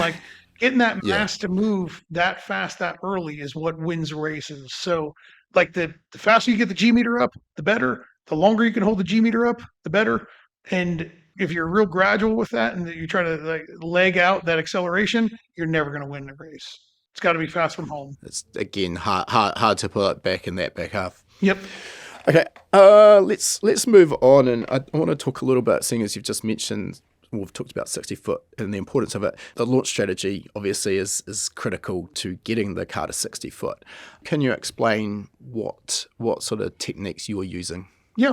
So with this combo, like my personal car, it's a twin turbo big block. So we still have to run a boost curve in this thing because you can't just leave on whatever you want and manipulate timing enough to calm it down and keep the tire planted. So we still have to use a boost curve. I've got a couple rules that I kind of stick by. If the starting point is always 4,000 RPM and maybe 7 pounds of boost, right? It's just a generic number. I've just kind of always started there. And it's usually slow. It's usually in the 118, 60 foot range if it's got the right converter in it, 118, 120. And then my goal is to try to get the engine to leave on the most amount of boost it can make at the lowest RPM, right? So in my experience, the easiest way to paraphrase this is boost is horsepower and RPM is torque on the starting line. Torque is what likes to spin tires or do wheelies. Yeah. Boost doesn't, right? The horsepower doesn't cause that stuff. And the goal ultimately is to get the boost in the engine as fast as we can. So my car, if we want to go 104 60 foot, we leave at 4,400 and 14 pounds of boost. If we want to go 108 60 foot, we leave at 4,200 and 14 pounds of boost. My goal is to try to always leave at a higher boost level than we really need because I want it. You can then ramp it in faster. Exactly. Yeah. So the distance to get from 14 to 40, that distance to get there is a lot shorter than if it was 7 to 40. Yeah, definitely. And shaft speed's already up a good bit. If somebody's new to drag racing, you alluded to it just before, but I completely agree with the import stuff. We also didn't have a big engine with in front of the turbo, and I would purposely use more boost than I knew I could get to the track when the car launched. And to bring the torque back down, I would just pull a whole bunch of timing out of it. But as you kind of what you said, there's a limit to how much of that you can do. And at some point, okay, well, we can't put any more boost into it. Right. So we were sort of leaving 20 to 24, 25 PSI. And then, with my car, 55, 56 pound was about where I got to. But yeah, the more you could have off the line, the quicker you could get it all in. Absolutely. A lot of times I look at data logs from customers, and a lot of times I see like they'll be on the starting line at like say 10 pounds of boost. They let go of the trans brake button and it'll drop down to like 9.5, then 9.6, then 9, and then it slowly creeps back up to that 10.0. So maybe it takes 0.4 seconds for it to get back to where you left the starting line at. Well, most people think that there's something wrong with the boost controller. That's what like most people turn to you and go, well, something's wrong with my boost controller. No, you let go of the trans brake button and the engine just accelerated 1500 RPM and it just got a lot more efficient and it ate that boost and it wanted more. So there's a lot less restriction in the intake manifold now. So your map sensor sees a lower boost number. To me, that means that shaft speed wasn't up high enough. So we've done this plenty of times where I've taken a customer from like they're leaving the starting line at like 4,800 RPM and like 10 pounds of boost. And we get them to leave the starting line at like 4,400 RPM and 15 pounds of boost. The turbos accelerate instantly off the release of the button because they're already kind of lit off. And the engine is a lot more consistent through the 60 foot. Then we control torque and wheel speed with torque or with timing. So a problem that you run into with timing retard, especially with like big engines and big turbos, is if you pull like 4 degrees out of it, it typically pisses the turbos off and they pick up an extra pound or two of boost. Yeah, because you've just made more exhaust gas temperature and you're driving the turbo harder, so you kind of all goes the opposite to what you thought was going to happen. Yeah, like we actually stumbled upon it. Like with my old car, we stumbled upon like we were stuck going like 105, 60 foot. And I was like, man, this thing just doesn't want to go. Now, granted, it's a 3,200 pound car. My old car was 3,200 and it had a quarter-mile gear in it. And it took a lot to get it to move. And I was almost like giving up at it. I had no timing retard in it or nothing. And I was like, well, this racetrack, I don't know, is iffy. I'm going to put a 4 degree retard in this thing. And it winds up going 104, 60 foot. And I immediately was like, oh, yeah, that's right. I tell people this, but I forget to implement it myself. It's, one of my downfalls is that like I kind of like neglect my own stuff because you're too busy with other people's stuff. So too busy telling everyone else how they should be doing it. yeah. And then you forget what am I doing?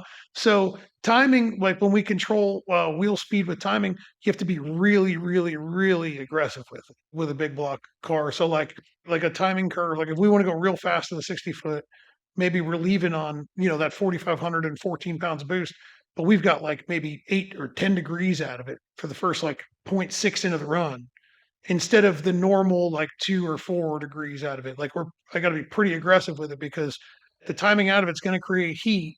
Turbos are going to come to life a lot faster, but we still need to kill torque. So we got to knock a whole bunch of lead out of it. So got to go further than you'd think. Yep. So, or you just go a little bit and it goes faster. And then you slowly realize like, oh, there's the answer, So yeah.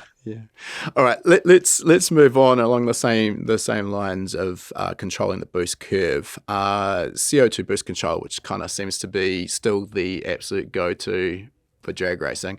I guess for a start, explain why CO2 boost control is necessary. In my opinion, it does the same thing every time. Right. So it's consistency for me.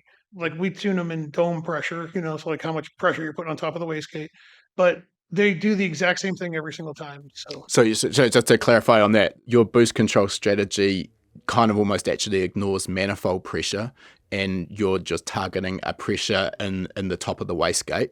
So for a given pressure in the top of the wastegate, you're kind of getting X pressure in the inlet manifold. So you need that to know that relationship as well. Correct. Yeah. So, and like we could be like, there's plenty of ways to do it. Like in like the EFI system we use the most is Holley EFI, and you could do map versus dome and like build a 2D table so that it'll always do the amount of boost that you want.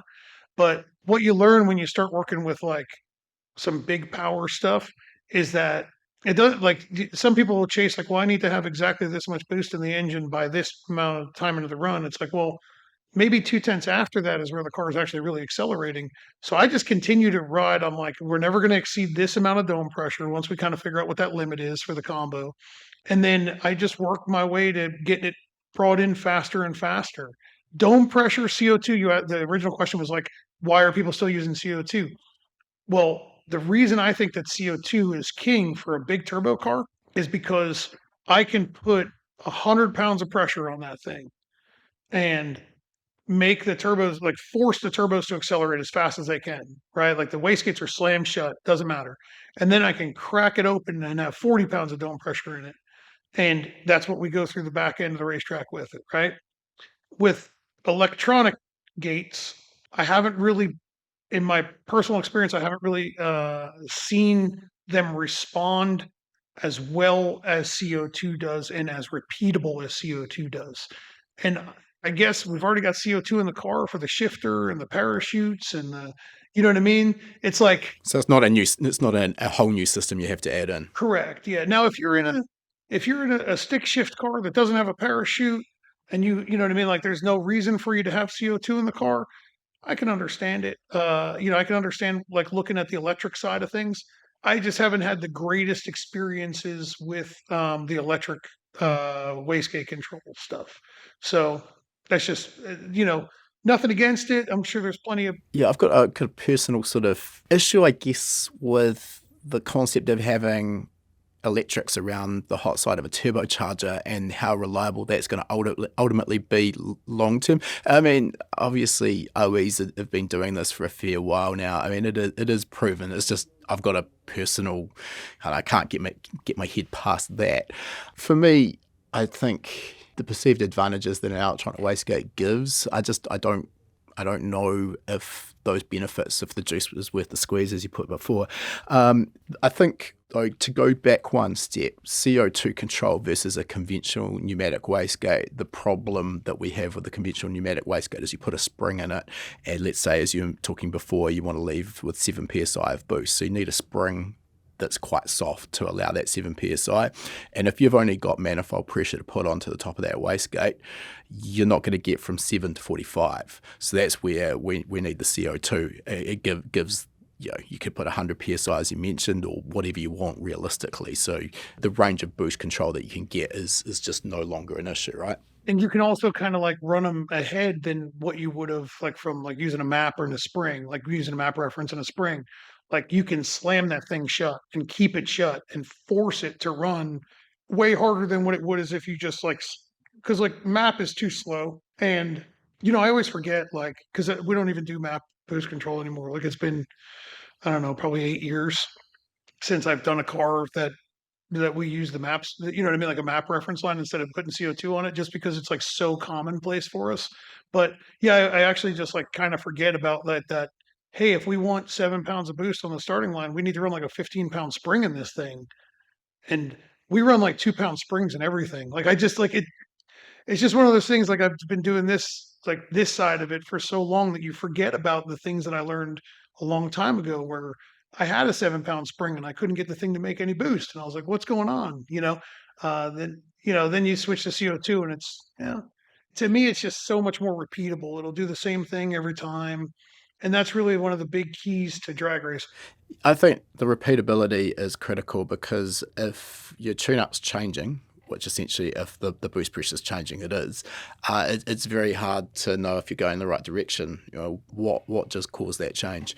One aspect, while we're still talking about wastegates, the Turbosmart Straight Gate, which I personally haven't had a chance to play around with, this would seem to potentially be a pneumatic solution to the same problem because the straight gate doesn't have that limitation of the boost range. Have you had any experience or any thoughts on this? Yep. I had a Turbosmart pneumatic straight gate on my old car on the charge pipe. Used it a handful of times. I actually, this is kind of funny and like maybe petty of me or whatever, but too many people asked me about it. So I took it off and I said, I don't know, I'm done. Because I got too many messages. They were calling our business and asking me how to tune the thing with a pneumatic straight gate. And I was like, dude, I got to work, like you, you're not calling about trying to buy something. You're not calling about trying to schedule an appointment with us. They just want the free information. Yeah. And I was like, and I literally got to the point where I was just so mad that like I had my fab guy weld a cap for the flange on it. And I was like, that's done. But I do have other experience with it. They work well on the charge pipe. I've used them on the charge pipe before, like on the inlet tube going to the intake manifold. Their range is very weird. They're because it's a butterfly valve, right? Instead of just a valve on a valve seat. Like the one car that I've helped with, like 4 pounds of CO2 on that thing, down track will make like 25 pounds of boost. So it's very, very responsive. So the tuning window for it's very small. Right. Yeah, I would have thought just the butterfly valve flow versus a poppet valve style, I would have assumed the straight gate, again, no personal experience, would have been very non-linear in its operation. Like you crack it, It is. you're going to get initially quite a large increase in flow, and then the further you open it, obviously it's going to get less. Yeah, I don't know. Probably outside of my experience to be talking any more about it than that. I do like them because they're a cool concept, especially for packaging. You know what I mean? 100%. But on the charge pipe, they're very difficult to get to dial in. On the actual, like on the exhaust system, I've only dealt with one of them, and to be fully transparent, I only like dealt with them for like one outing, and it worked very similarly to your standard, valve style wastegate, but it was very very touchy. It was very touchy. It still required like very minute changes. Instead of us making in tenth of a second increments, instead of us making like a 4 pound swing or a 3 pound swing, we're making like a half of a pound swing. Oh, wow. Yeah. Which it was just very touchy. I still believe that if that the old school hasn't been broken yet. You know what I mean? It does come, I guess, down to that same aspect that I've already talked about, that well, you get a bit superstitious, and once you've got a system that you've proven it doesn't do anything weird, well, if it's not broken, don't fix it. Right. Let's just leave it alone. Yeah. And look at other parts of the car. Since you've talked a couple of times about wastegating on the cold side, can you just talk to us a little bit more about how you're using that system and just how it's implemented? I did it with a Coyote, like a big single turbo Coyote car once, and that was for helping it spool. So we would leave it open as the engine was trying to get to the chip. I'd leave it open, and you could see shaft speed jump up 10, 15,000 RPM compared to if it was closed. Once it made like 1.5, 2 pounds of boost, we'd slam it shut, and shaft speed was up, and it would light off like instantly. It was very fast. It worked really, really well for that. That was on the Coyote application. That's all we really used it for, was to help it spool. When we had it on my personal stuff, I had this idea, okay, we're gonna slam the wastegate shut on the exhaust, right? So we have all this exhaust energy. We're gonna get that shaft speed way up on the turbos, and we're gonna try to control how this thing applies power with a big vent in the charge pipe, basically. Which is funny because years ago we used to do this with the blower stuff.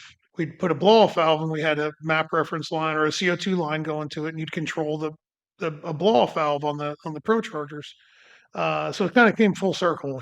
So with that application of trying to control power with it, it got to a point where shaft speed would like kind of run away because the turbos didn't care. They don't care. They don't know that there's a hole. They don't know that you're telling its neighbor over here to, hey, bleed off some pressure, so maybe you should slow down. It doesn't know. It just knows you've got this big engine pumping all this exhaust through me. I'm spinning. And you find that it creates a ton of heat. And with a hot air alcohol combo, it wasn't the greatest. So Sure. so your exhaust gas temperatures go through the roof because you've got the gate slam shut. And your intake air temps will go through the roof because You're overspinning this thing and bleeding off air. right. So it was kind of one of those. It just didn't work out well. And granted, I jumped on that straight gate thing like the moment I saw them. I was like, oh, we're gonna try it, and I ordered one up and I tried it. And maybe if I put forth a little bit more of a valiant effort into it, I could have been a little bit happier with it. But the little bit of effort that I did put into it, I was like not impressed. I was like, man, this is everything we've fought for so long to try to fix in efficiency we're throwing out this big 2.5-inch hole. Like every ounce of efficiency we tried to gain, we're throwing it out. So I kind of threw in the towel on it, and I think that if I was given a chance to play with one, and another one for an extended period of time, I might learn to really love it. But I don't at the moment. I don't. I do love the concept, and as soon as I saw one when they brought them out at SEMA, straight away I was thinking to myself, why this is so obvious? Why, to the best of my knowledge, Turbosmart was the only one that's brought out that butterfly style wastegate. But when you look at it, like, yeah, this makes perfect sense. Why have we been messing around with poppet style? But yeah, as I say, I haven't used one yet, so I can't really add too much more to it. Look, I'm just conscious of the time here, and there's so much more that I want to talk about, and I know we're going to have to cut a few topics off, but we will move on from the drag racing. I could spend another hour chatting to you about this topic. I want to just jump into the Holley EFI, and this is sort of currently near and dear to my heart, as I am just in the starting stages of filming a tuning worked example on our C5 Corvette using a Holley Terminator. And to be completely honest, I've come from tuning just about every ECU brand that I've heard of. And coming into the Holley world, it seems very non-intuitive to me. It's the interface just feels a little clunky. The ICF way that we deal with, fuel, spark, etc., individual configurations, I think, from memory, that system, again, just seems a little odd. And I find that I'm constantly needing to go online and offline and online and offline because certain parameters you can't change. They're grayed out when you're actually online with the ECU, so you have to go offline. They don't become grayed out anymore. You can make the changes, then you have to go online and sync again. And then earlier today, I was just discussing this with one of my guys, and he said to me something that I think was a bit of a revelation. If you'd never tuned another brand of ECU, would it seem weird? And I said, you're dead right. It's only because I'm used to a certain style of ECU that this now seems that it's out of place. But yeah. Anyway, that's my little pet peeve, that and the fact that I can't change the temperature units from Fahrenheit to Celsius, which very squarely lets you know what market this product is made for. Anyway, not here to bag the Holley brand. It's just these are the experiences that I'm currently having. But what led you to Holley as your sort of go-to option? So years ago, I was about to order a fast XFI for my old car, and I had a Big Stuff 3 on it at the time, and I was about to order an XFI because I'd used XFI on the car prior. I bounced through every ECU there was because I was in my mind. I guess it's because of my age at the time and the way it's the same way the majority of people that are racing now who thinks that like one ECU is going to make them faster than the other ECU. You know what I mean? Like I had this dumb thought in my head that that the ECU is what's making the car fast. No, stop discrediting your own hard work. You know what I mean? Like, it's not just this box that you bought and plugged in over there. But I was about to buy an XFI and I saw an ad. I don't even remember where I saw it. I saw an ad, maybe online or something, that Holley was coming out with an EFI system. And I was like, huh, well, let's see what they're all about. So I started digging in and looking at it, and it says it's going to be released in the next couple months or whatever. And this may sound dumb, but I literally said, man, they're a big company. They probably won't screw this up. Let me give them a call and I'm going to buy one of these things. So I called Holley, and I was fortunate when I called because I got a sales/tech guy who I've later on become very good friends with. And he's still at the company, and he's leveled up and up and up throughout the company and whatnot. But the Holley showed up, and I wired it up in a small block Ford, and they didn't even have any type of crank and cam stuff set up for small block Ford yet. So it was kind of one of those like, uh-oh, well, now what do we do? So kind of fought through that a little bit. They made some revisions. So off of V1.0, they went to like V1.1, 1.2, 1.3, and we've got it running. I came from all the other EFI systems out there. Like I said, Haltech, AEM, Big Stuff 3, Excel, Gen 7 DFI, Fast XFI, Classic Fast. I used all these other EFI systems. And when I got Holley, I was like, something naturally just kind of like made sense to me. And maybe it was just, I don't like I call a lot of the other EFI systems Linux, like Linux look is what I call it. This chart on the left hand side where you've just got a list of parameters that you can just adjust gets annoying and kind of like very reminiscent of Excel, where you're just kind of scrolling and you got to, you know, and to me, I like the ICF idea because it's easy for me to just click on. What you want. It's also a lot easier to, fast forward a couple of years when I start teaching people this and tuning cars for people and I'm on TeamViewer with them or I'm on the phone with them. It's really easy for me to say, hey, go click on that friggin' fuel injector on the top left-hand corner. You know what I mean? Like it's in there, you know? Yeah, yeah. So I find the interface appealing just because of its simplicity and it hides a lot of the complex things better because you got to remember what their target market is. Their target market is just like you said, American V8 stuff, and they're expanding that. You know what I mean, but not rapidly. Yeah, I definitely. My comments before, I'm definitely not coming at this from a point that I think Holley have made a bad product. It's a different product to what I'm used to. Yes. What I will say though is my first sort of introduction to the Holley EFI world was with the Sniper 2, which we put on our old 66 Chev C10, which has got a unmolested, completely stock 350 Chev small block in it. And it had the claim to fame that it will self-tune. And I think, if you don't even own a laptop, the little LCD screen, you answer like 6 questions, the wizard, which I hate that term, but the wizard will build you a base map and then drive around in it and it'll self-tune. And I'm thinking to myself, bullshit. Right. It actually did just what it said on the label. I had to take everything I said back. It performed way better than I expected. And with the sort of the closed loop fueling on top of the learn table, which sort of is essentially a long-term fuel trim, and then you can apply that to the fuel table. Yeah, I mean, it drove better than it did on a carb. And that carb drove really, really nicely. Yeah. So coming into the Terminator, obviously now a much more fully featured ECU than the Sniper 2, which is just throttle body injection. Again, on that C5, I spent about half an hour on that on the dyno today. Drove around doing some steady state, just let the learning do what it does, and then kind of applied that to the entire map. Now, I do say, in my experience, and I've had Joe Simpson from Tune the Trilogy on the pod as well, and we've sort of had the same experiences. Like you kind of, the learn can end up making a bit of a hash of the fuel table if you're not kind of a little bit sensible with how you use it. Yeah. But that notwithstanding, I did 3 wide open throttle ramp runs, and by the end of the third one, the trims were within about 2 or 3%, which is pretty good.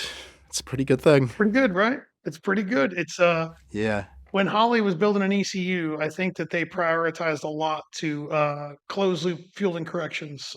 I think that the hardware and software is very focused on that because that's if you've been tuning EFI for a long time. If you never did it before and you jumped into an EFI system, you yourself can get Holley to run on a car. Yeah. And even if it's only run good enough to load it on a trailer and bring it to somebody to tune it, you can get it to run. Yes, yeah, exactly. I mean, sometimes that's all you need is just, hey, I'm 400 miles away from my nearest dyno shop. I just need to be able to load the thing onto the trailer. Yep. That's all I need. And also, it's nice to be able to do just systems checks, like let the engine run up to temperature, if we got any oil leaks, if we got any water leaks, and those sorts of things that are going to save you time and money when you take the car to the dyno. Or if your dyno shop's 15 miles away, you'll be able to most likely drive that thing in learn mode, closed loop, to the dyno shop. Yeah. It's not going to be perfect, but it'll probably get you there. So Holley, for me, when I first got into it, it was very different. It was a learning curve for me because it's the same as you. Like you come from, a VE world, and they automatically default to pounds per hour, even though there is VE in it. Like all your base configs are all in pounds per hour. So then I was like, well, I'll learn that. I'm going to learn pounds per hour now because I want to learn everything I can. And and I did fine with it. And then there's a couple of things I don't like about Holley that when the new EFI system is released, will be fixed. They're coming out with a new system. I can't talk about what's in it, but I can say that there is a new EFI system coming out. Um, I've signed an NDAs and all that stuff, but it is public knowledge that they're working on a new EFI system. Some of the things I don't like, we talked about it earlier, though, like table size, how I can't modify it. I don't love that. Oh, yeah. So we chatted before we started recording, so we'll just cover that. And these tables are by default huge. Like I think 31 by 31. In our EFI tuning fundamentals course, a practical EFI tuning course, I should say, like my recommendation, this is a trap I see a lot of novice tuners fall into, is like more break points is going to give me better tuning accuracy. Well, no, it's not necessarily, because generally the VE of an engine doesn't dramatically change across 100 RPM, and the ECU interpolates between cells. So my sort of go-to is I'll have breakpoints at 500 RPM, might chuck in one at 750 and 1250 for that idle and that transition off idle. Yep. And if I'm manifold pressure for the load axis, like 20 kPa is generally enough. And again, in the cruise and the idle area, I might add in a little bit more detail there. Good to go.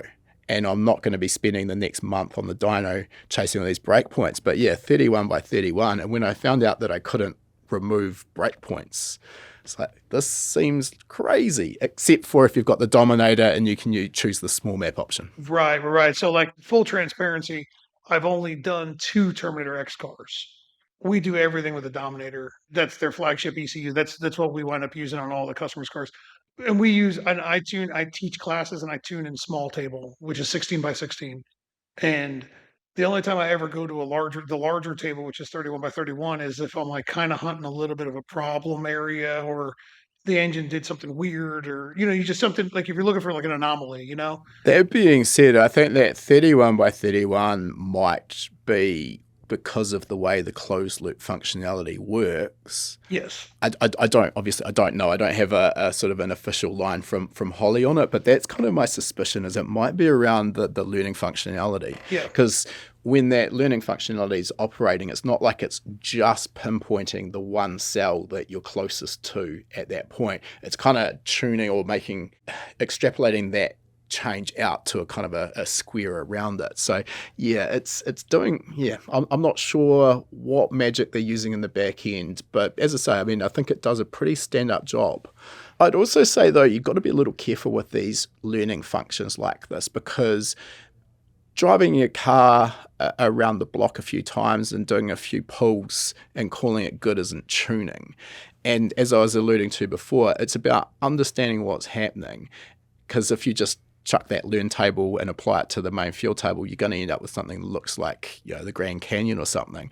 So just being a little sensible and understanding what is actually happening and what you're looking at, and then making more sort of intelligent changes to the fuel map, I think is probably what's needed. So when I use Learn on a car, I actually kind of just get like a snapshot visual. Like I just get a visual for it. And then I go back over to my base VE table and I reference a data log and I go, okay, this is what it's telling me here. And I look over my VE values and I go, okay, maybe I can see a little bit of a tweak here and there. And I usually only do about 50% of what it says. Yeah. You know what I mean? And then I zero the table out and then we'll go for another drive and see how close we get, Creep up on it. Yeah. Like if it's telling me I need 10% of fuel out of it in this whole area, I'm only going to take away 5 and see if it still wants 5%, or is it still saying we need 10% or 12 or whatever. It's like, I don't always trust it. It's just another tool. Yeah, you call it trust but verify. You know what I mean? It's like, I'm going to give it a little bit and see if it still wants that same value. Yeah, no, that makes absolutely perfect sense. Yeah. For the other sides of Holley, there's a lot of things in Holley that a lot of people, like we spoke about before we started this, when you come over from any of the other EFI systems, there's a stigma about Holley, about how it's an inferior product and how it doesn't do anything, it doesn't work good, and blah blah blah. And then when people actually get to use it and actually invest an effort into it, not just, oh yeah, I downloaded the software and I hate it. That's most of what you hear. And it's not just like, there's, the internet's full of everybody who knows how to do everything better than you, that you read the commentary of like, oh, I've used Holley and it's terrible. It's like, well, how long did you use it for? Well, I downloaded the software 7 minutes ago and I decided that it's junk. after it uploaded to my computer because I didn't like the icon on my desktop. If you get away from those people, I think this is a natural human tendency as well. No one likes change. right? So when you're used to a particular system, whatever that might be, Haltech, Motec, Link, AEM, and Holley is quite different. Yep. The initial reaction is like, nah, that's junk, don't like it because it's different. Yeah. So because of what we do and the fact that we do stay brand agnostic, I have had to kind of also retrain myself to not approach it with that mentality and be, let's just actually give this a red hot crack. I'll give it a proper chance. And sometimes I actually surprise myself. It's always, I find as well, across the different ECU brands, you'll always have an ECU and it does this one thing just so well. And the way they've got it dialed in, maybe it's idle speed control, maybe it's boost control, whatever, is just the best of all of the brands that I've used. And then they've got this other feature, and you're like, why is this so terrible? Yep. And sometimes I do genuinely wonder, do ECU manufacturers ever actually test out the competition? Because often it seems that they can't be. Well, so I can tell you this because I know the engineering department at Holley pretty well. They have ECUs and softwares from every single company out there, every single one of them. And the engineering department at Holley may really want X, Y, and Z from Motec or Mtron or something, right? The customer service and tech side of things will come in and say, we can't give these people this because you can't go from an entry level to this advanced in a pre-configured thing in the software, right? So what Holley does is they say, okay, we like wheelie control. I'm just gonna use this as an example. Wheelie control. There's some ECUs out there that have wheelie control kind of pre-configured in their software that says, okay, if you buy this laser, you know what I mean, and you wire it to this input and you check this box, now we can set a limit and then we'll do wheelie control for you. Well, that works good. Holley is more of an open source idea behind it. They say, well, we want you to have wheelie control, but we're not going to give you a pre-configured wheelie control table. We're going to give you the ability to do whatever you want based off of whatever input you want in an advanced table, whether it be 1D or 2D advanced tables. But then it's up to you to actually build the feature. You have to build it yourself, right? So like instead of it being pre-configured, Holley says, and I understand where they come from with this, because if you sell a product and you say, hey, it's built-in wheelie control, right? Now your customers or now your users are calling into a tech line saying, well, the car went out there and it's still wheelied at 0.8. And it's like, man, this isn't your guy. Like the guy who answered the phone isn't the guy to be fixing this for you, you know? So they look at it as, instead of having a focused, this does this job, they go, here's advanced tables. There's a whole bunch of them. Do whatever you want with them. Have at it. Have at it and do whatever you want. Yeah. And some of the feature sets from Holley that are overlooked by a lot is, and some of the things that I like the most about it is have you looked at like any of the input or the output, really the output control, like the custom outputs? Yeah, I have. Only at a very brief point at this stage. You've got to remember I'm about a week into this right now. Oh, other than my sniper experience, which obviously is a much more limited ECU anyway. Right. If you look at if you build like a PWM negative output and you look at it, what the on conditions can be.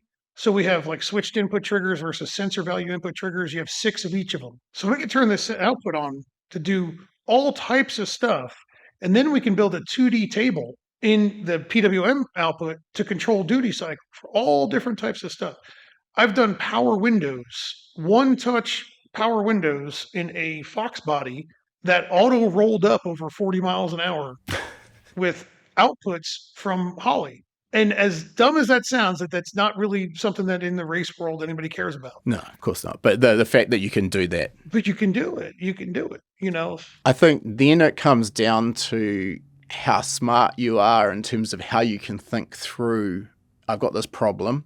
How can I then affect a solution using these tables? Yeah. And you spend enough time thinking about, obviously, when you're doing something specific like drag racing, you've got all of your advanced functionality already dialed in, but just I imagine coming up with that to start with probably was a pretty time-consuming process. It was, yeah. So like there's other EFI systems that are out there that are kind of that have a lot of stuff that are already built in, right? And it makes it a little bit easier from day one. But now that the groundwork's already been laid with Holley, it's just as easy. You know what I mean? And again, full transparency. I love Holley EFI. That's what we like the most here. That's what we use the most here. I have a great relationship with them. But I've also installed Fuel Tech, installed Hall Tech. I've tuned Fuel Tech and Hall Tech. I've installed all the older EFI systems. There's no point going back through them all, but all the older, the first generation EFI systems, if you will. We have a couple of cars on Motec that are coming up here. I'm excited for them. I'll do any of them. If somebody wants me to tune it, I'm defaulting to Holley. And the reason being is like some of these other EFI systems have shortcomings in areas that I really like. I think as a professional tuner, though, I think it's actually a trap to fall into, thinking that you should or have to tune anything that comes through the door. The reason for this is you're going to be learning to tune that particular ECU for your customer. And you're probably not going to get the best results out of it the very first time around. And that's not going to be a fault of the ECU. It's just because it takes hours to just figure out all of the nuances of a different ECU, which is why I've got the next few weeks devoted to sitting on a dyno with this Corvette and learning everything that I need to learn about the Holley system. And you can't do that commercially. It's just not viable. So then chances are you're going to end up with a second-rate result. Even if you're a competent tuner, you're probably going to end up with a result that's not perfect for the customer. The customer's not going to be happy. Sometimes they end up blaming the brand of ECU, which isn't fair. So what we did back when I was running my old shop is we sort of had two systems that we used. One was perfect for the street guy on a limited budget, and then for the higher end stuff we were using a lot of Motec for our drag setups. Mm-hmm. And I knew both of those brands like the back of my hand. The street car one that we usually went for was Link Engine Management, which is a New Zealand company. So yeah, I kind of had products that spanned the price range my customers were prepared to pay and the feature set that they required, and happy with that. Occasionally someone would bring me something else and I go, oh, all right, yeah, I'll do it. And then instantly remembered why I don't do that. Yeah. But like just recently we wired up a car with Fuel Tech, and I spent too much time to pin map what I call pin map this thing, like lay out everywhere where every wire is going to go and what it's going to do. And in the end, we still didn't have enough outputs that actually did stuff that we wanted it to do. We couldn't get it to talk to CAN over the stuff that I wanted it to do. And we weren't able to deliver the result of what I was asking for, but the customer provided me with this ECU. And all I wanted to do was turn on a transmission cooler fan, but I couldn't even do that. I was like kind of annoyed. I was like, you got to be kidding me. Like, they can't use a trans temp sensor to turn on an output. And it was annoying. It's dumb because they only have two outputs for fans. And that's like part of that whole, this is built in, where Holley says, do whatever you want. A lot of the EFI manufacturers will say, well, hey, you have the control of two fans. Well, what about if I got three? Yeah. Just wire 2 and 3 together. Well, no, I don't want to do that. I want to, I want 3.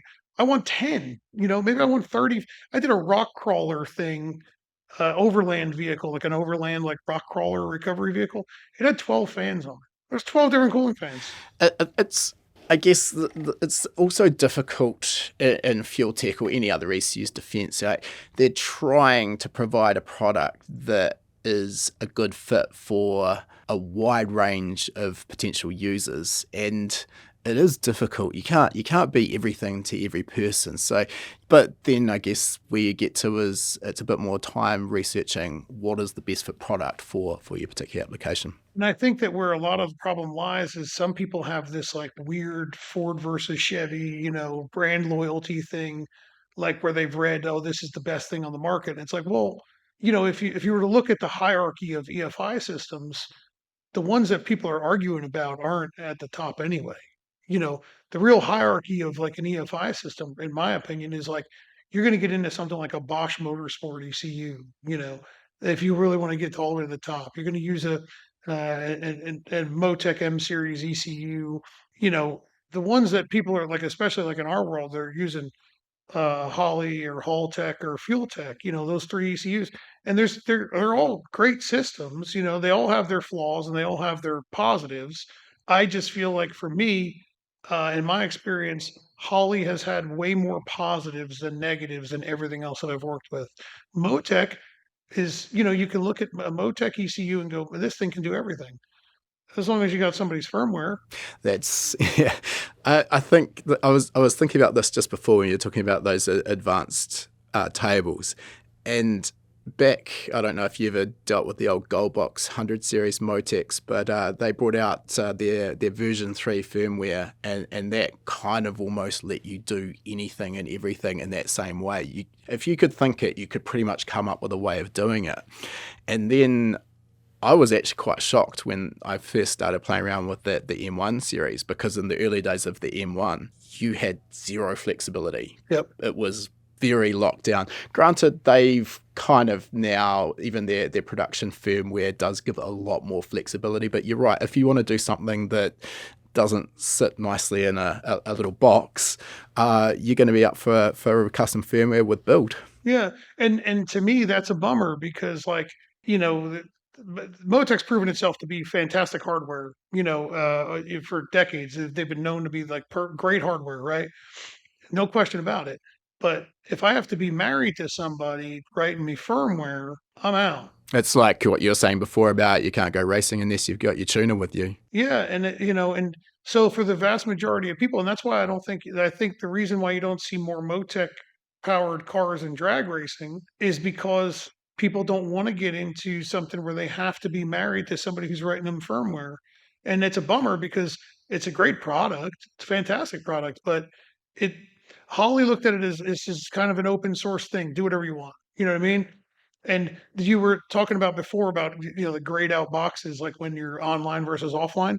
Some of that is so that you have to remember not everybody is you. I have to remind myself this all the time.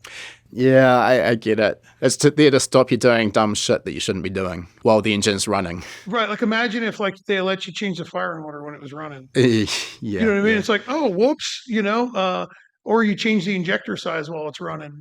So like they basically did that, and then like you probably saw the pop up where it says, "Hey, you have to cycle the ignition." Yeah. That's not necessarily anything beyond. You sure you want to do this? Yeah. Just making you take pause and really thinking through. Right. And honestly, like I kind of like that about it. I don't like the certain things being shut off when you're online. I agree with you there. There's some stuff where I'm like, ah, damn it, I don't want to deal with this. But some of the stuff it makes sense. Like, well, you shouldn't be changing this stuff. But I think the end solution there is let everything be available until it sees engine RPM. Yeah, that would probably make a lot of sense as well. I guess you're absolutely right though. I'm not the sort of entry level novice tuner, Right.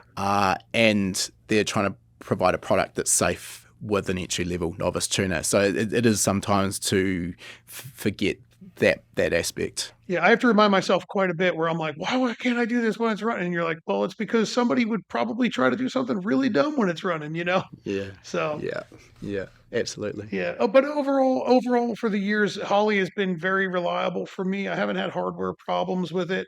We haven't had software. I mean, they had like a software bug like years ago in V3, but they got rid of it real quick. They came up with a solution and had it resolved pretty quick.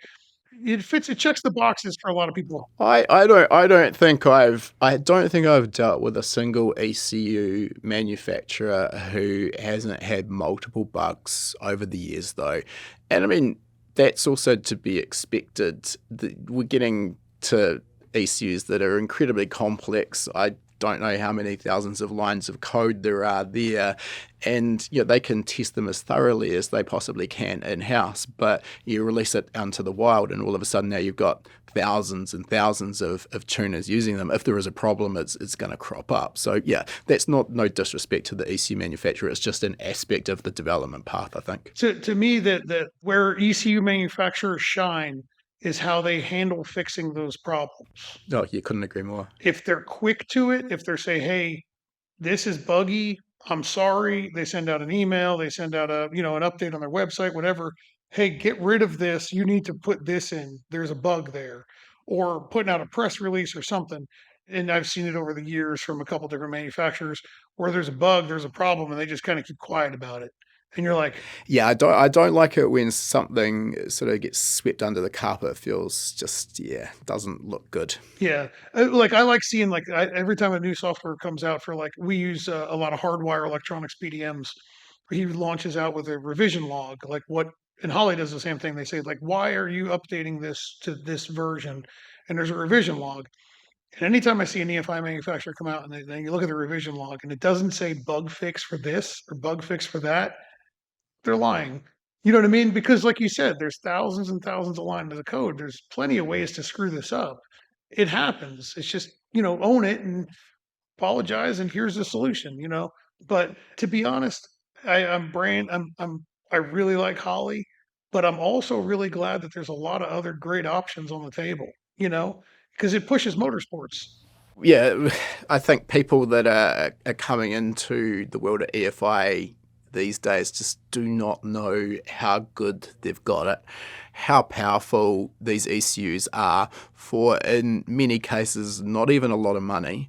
Yeah, that wasn't the situation. I mean, the first ECU I tuned came with a small hand controller with a tiny LCD screen, and I think it had 4 or maybe 6 buttons on it. What was that? That was the original, one of the first generations of Link ECU. Okay, yeah. Yeah. But I mean, I still make cars drive. Yeah. Nice. Yeah. It wasn't perfect. It's not as good as it is now. But these were simpler times. I mean, I imagine the processors weren't capable of doing what they can now either. So Sure. Technology expands. Look, Devin, this has gone pretty long, and I do want to respect your time. So again, I could speak probably for another hour, and maybe we'll look to get you back in another year's time to finish off all the topics that we've only sort of chased around the outskirts of, like your wiring, which we barely even mentioned. So I do want to respect your time. So I think we'll move towards wrapping this up. And of course, as usual, we've got the same 3 questions we ask all of our guests. First of those is, what's next in the future for you? 5-second passes, maybe? Probably gonna shoot to go 5s in the quarter, and then oh yeah, I can say this. We're after 6 summer, which is next week, we're switching my car over to run PDRA Pro Street on a 3310.5W slick in wheelie bars. Okay. I have no idea what we're doing. I don't know. I don't know what we're doing. I have no idea why I'm doing it, but it looks like it's fun and it's a challenge and it's something completely different. We haven't been I haven't raced on slicks in something I've owned for 10 plus years. So I don't know. It'll be a challenge and we'll see. What are you kind of expecting in terms of ET in that format? Well, that class has got a class record of like a 387 in the eighth. The big tire is a little slower than the radial. It kind of is what it is. My hope is that by the end of the year, we're in the bottom 4.0s range. And then by beginning of next year, we're in the 390s. And I think we're in the hunt then. Yeah, okay. So just another challenge for you. Yeah, it's really it's not necessarily that the car will be faster, the car will actually slow down, but it'll be a challenge and it'll be something I can learn. And I do this type of stuff to learn. Yeah. I enjoy the learning process of this more than I enjoy the racing process of it. I like on a Sunday nights combing through data more than I like making tune-up changes at the racetrack. I enjoy the learning side of it. So, and then I get to share those things that I've learned with other people, whether it be classes and customers or tuning other cars, or that's kind of what I enjoy. So we're going to try PDRA Pro Street, and we're going to do 2 Dragon drives a year next year, and then run that PDRA Pro Street series. So should keep you busy. Yeah. All right. Next question, Devin. Is there any advice you'd give to a younger version of yourself to help reach where you are today in your career faster? I guess I'd probably have to say work harder, but not more. Because I work a lot of hours. Yeah, you know what? I think that's actually a really good point. No one's brought that up before, but I think a lot of people get into that trap of thinking that spending 18 hours a day at the shop or whatever they're actually doing is hard work, but they might not actually be getting efficient use of that time. Right. So we've been working like in the shop here. Like we have two other employees, and then my wife. Like she's the one who does all the customer service and sales and whatnot. And we've been working on, or I've been working on trying to figure out how to be more efficient with my time, so I spend less time having to work. And when I say having to work is like on customers' cars, I want more time for myself, whether that be racing for me or whether it be we got a beautiful back porch. I'd like to go. I haven't even sat on it yet. It's been there. We just had it built like 8 months ago, and I have never sat on it. It's beautiful. There's a swimming pool. Never been in the swimming pool. My wife likes it. She enjoys it. But it'd be nice for one night to be able to actually go out there and sit on the porch with her, and just do nothing. Uh, Yeah. so I guess the advice I would give my younger self is to work harder, not more often, and stay more focused on what you're supposed to be doing instead of always trying to make everybody else happy. Yeah, that is great advice. That would be the advice I'd give myself is don't care about making sure everybody else is happy. Make sure that you just focus on what you need to get done. Yep. Okay, last question for today. If people want to follow you and see what you're up to, how they're best to do so? What are your accounts? Where do they go? Our website is hcrinnovations.com. My name on Facebook is Devin Vanderhoof. Our business is HCR Innovations on Facebook and Instagram. And then I have a YouTube channel. It's the Holley EFI guy, or you can find me under my name on YouTube as well. I do tons of instructional videos and teach people how to do stuff with Holley and with racing, and we go over some of the car builds that we do and whatnot when customers allow us to. So that's where we're at. Cool. All right, we'll put all those links in the show notes as usual. So, look, Devin, it's been great to chat. Like this one really did get away on me, and I'm I sorry. still feel like I said no need to apologise. It's been incredibly interesting, and there's not too many things I love more than chatting about drag racing and tuning. So, yeah. Great times all round. So thank you very much for your time. Really appreciate it. Happy to do it anytime.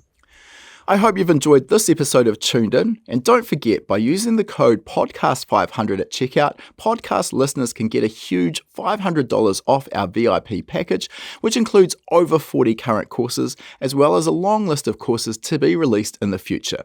As a VIP, you'll also get lifetime access to our members-only webinars and our community forum. Lastly, we'd love it if you could leave a review or comment on your preferred podcast platform. Your feedback really helps us to reach a wider audience, which in turn allows us to continue bringing you more high-quality guests. As a thank you, each week we'll randomly select a review or comment from Spotify, Apple Podcasts, or YouTube and send the winner a free HPA t-shirt shipped anywhere in the world.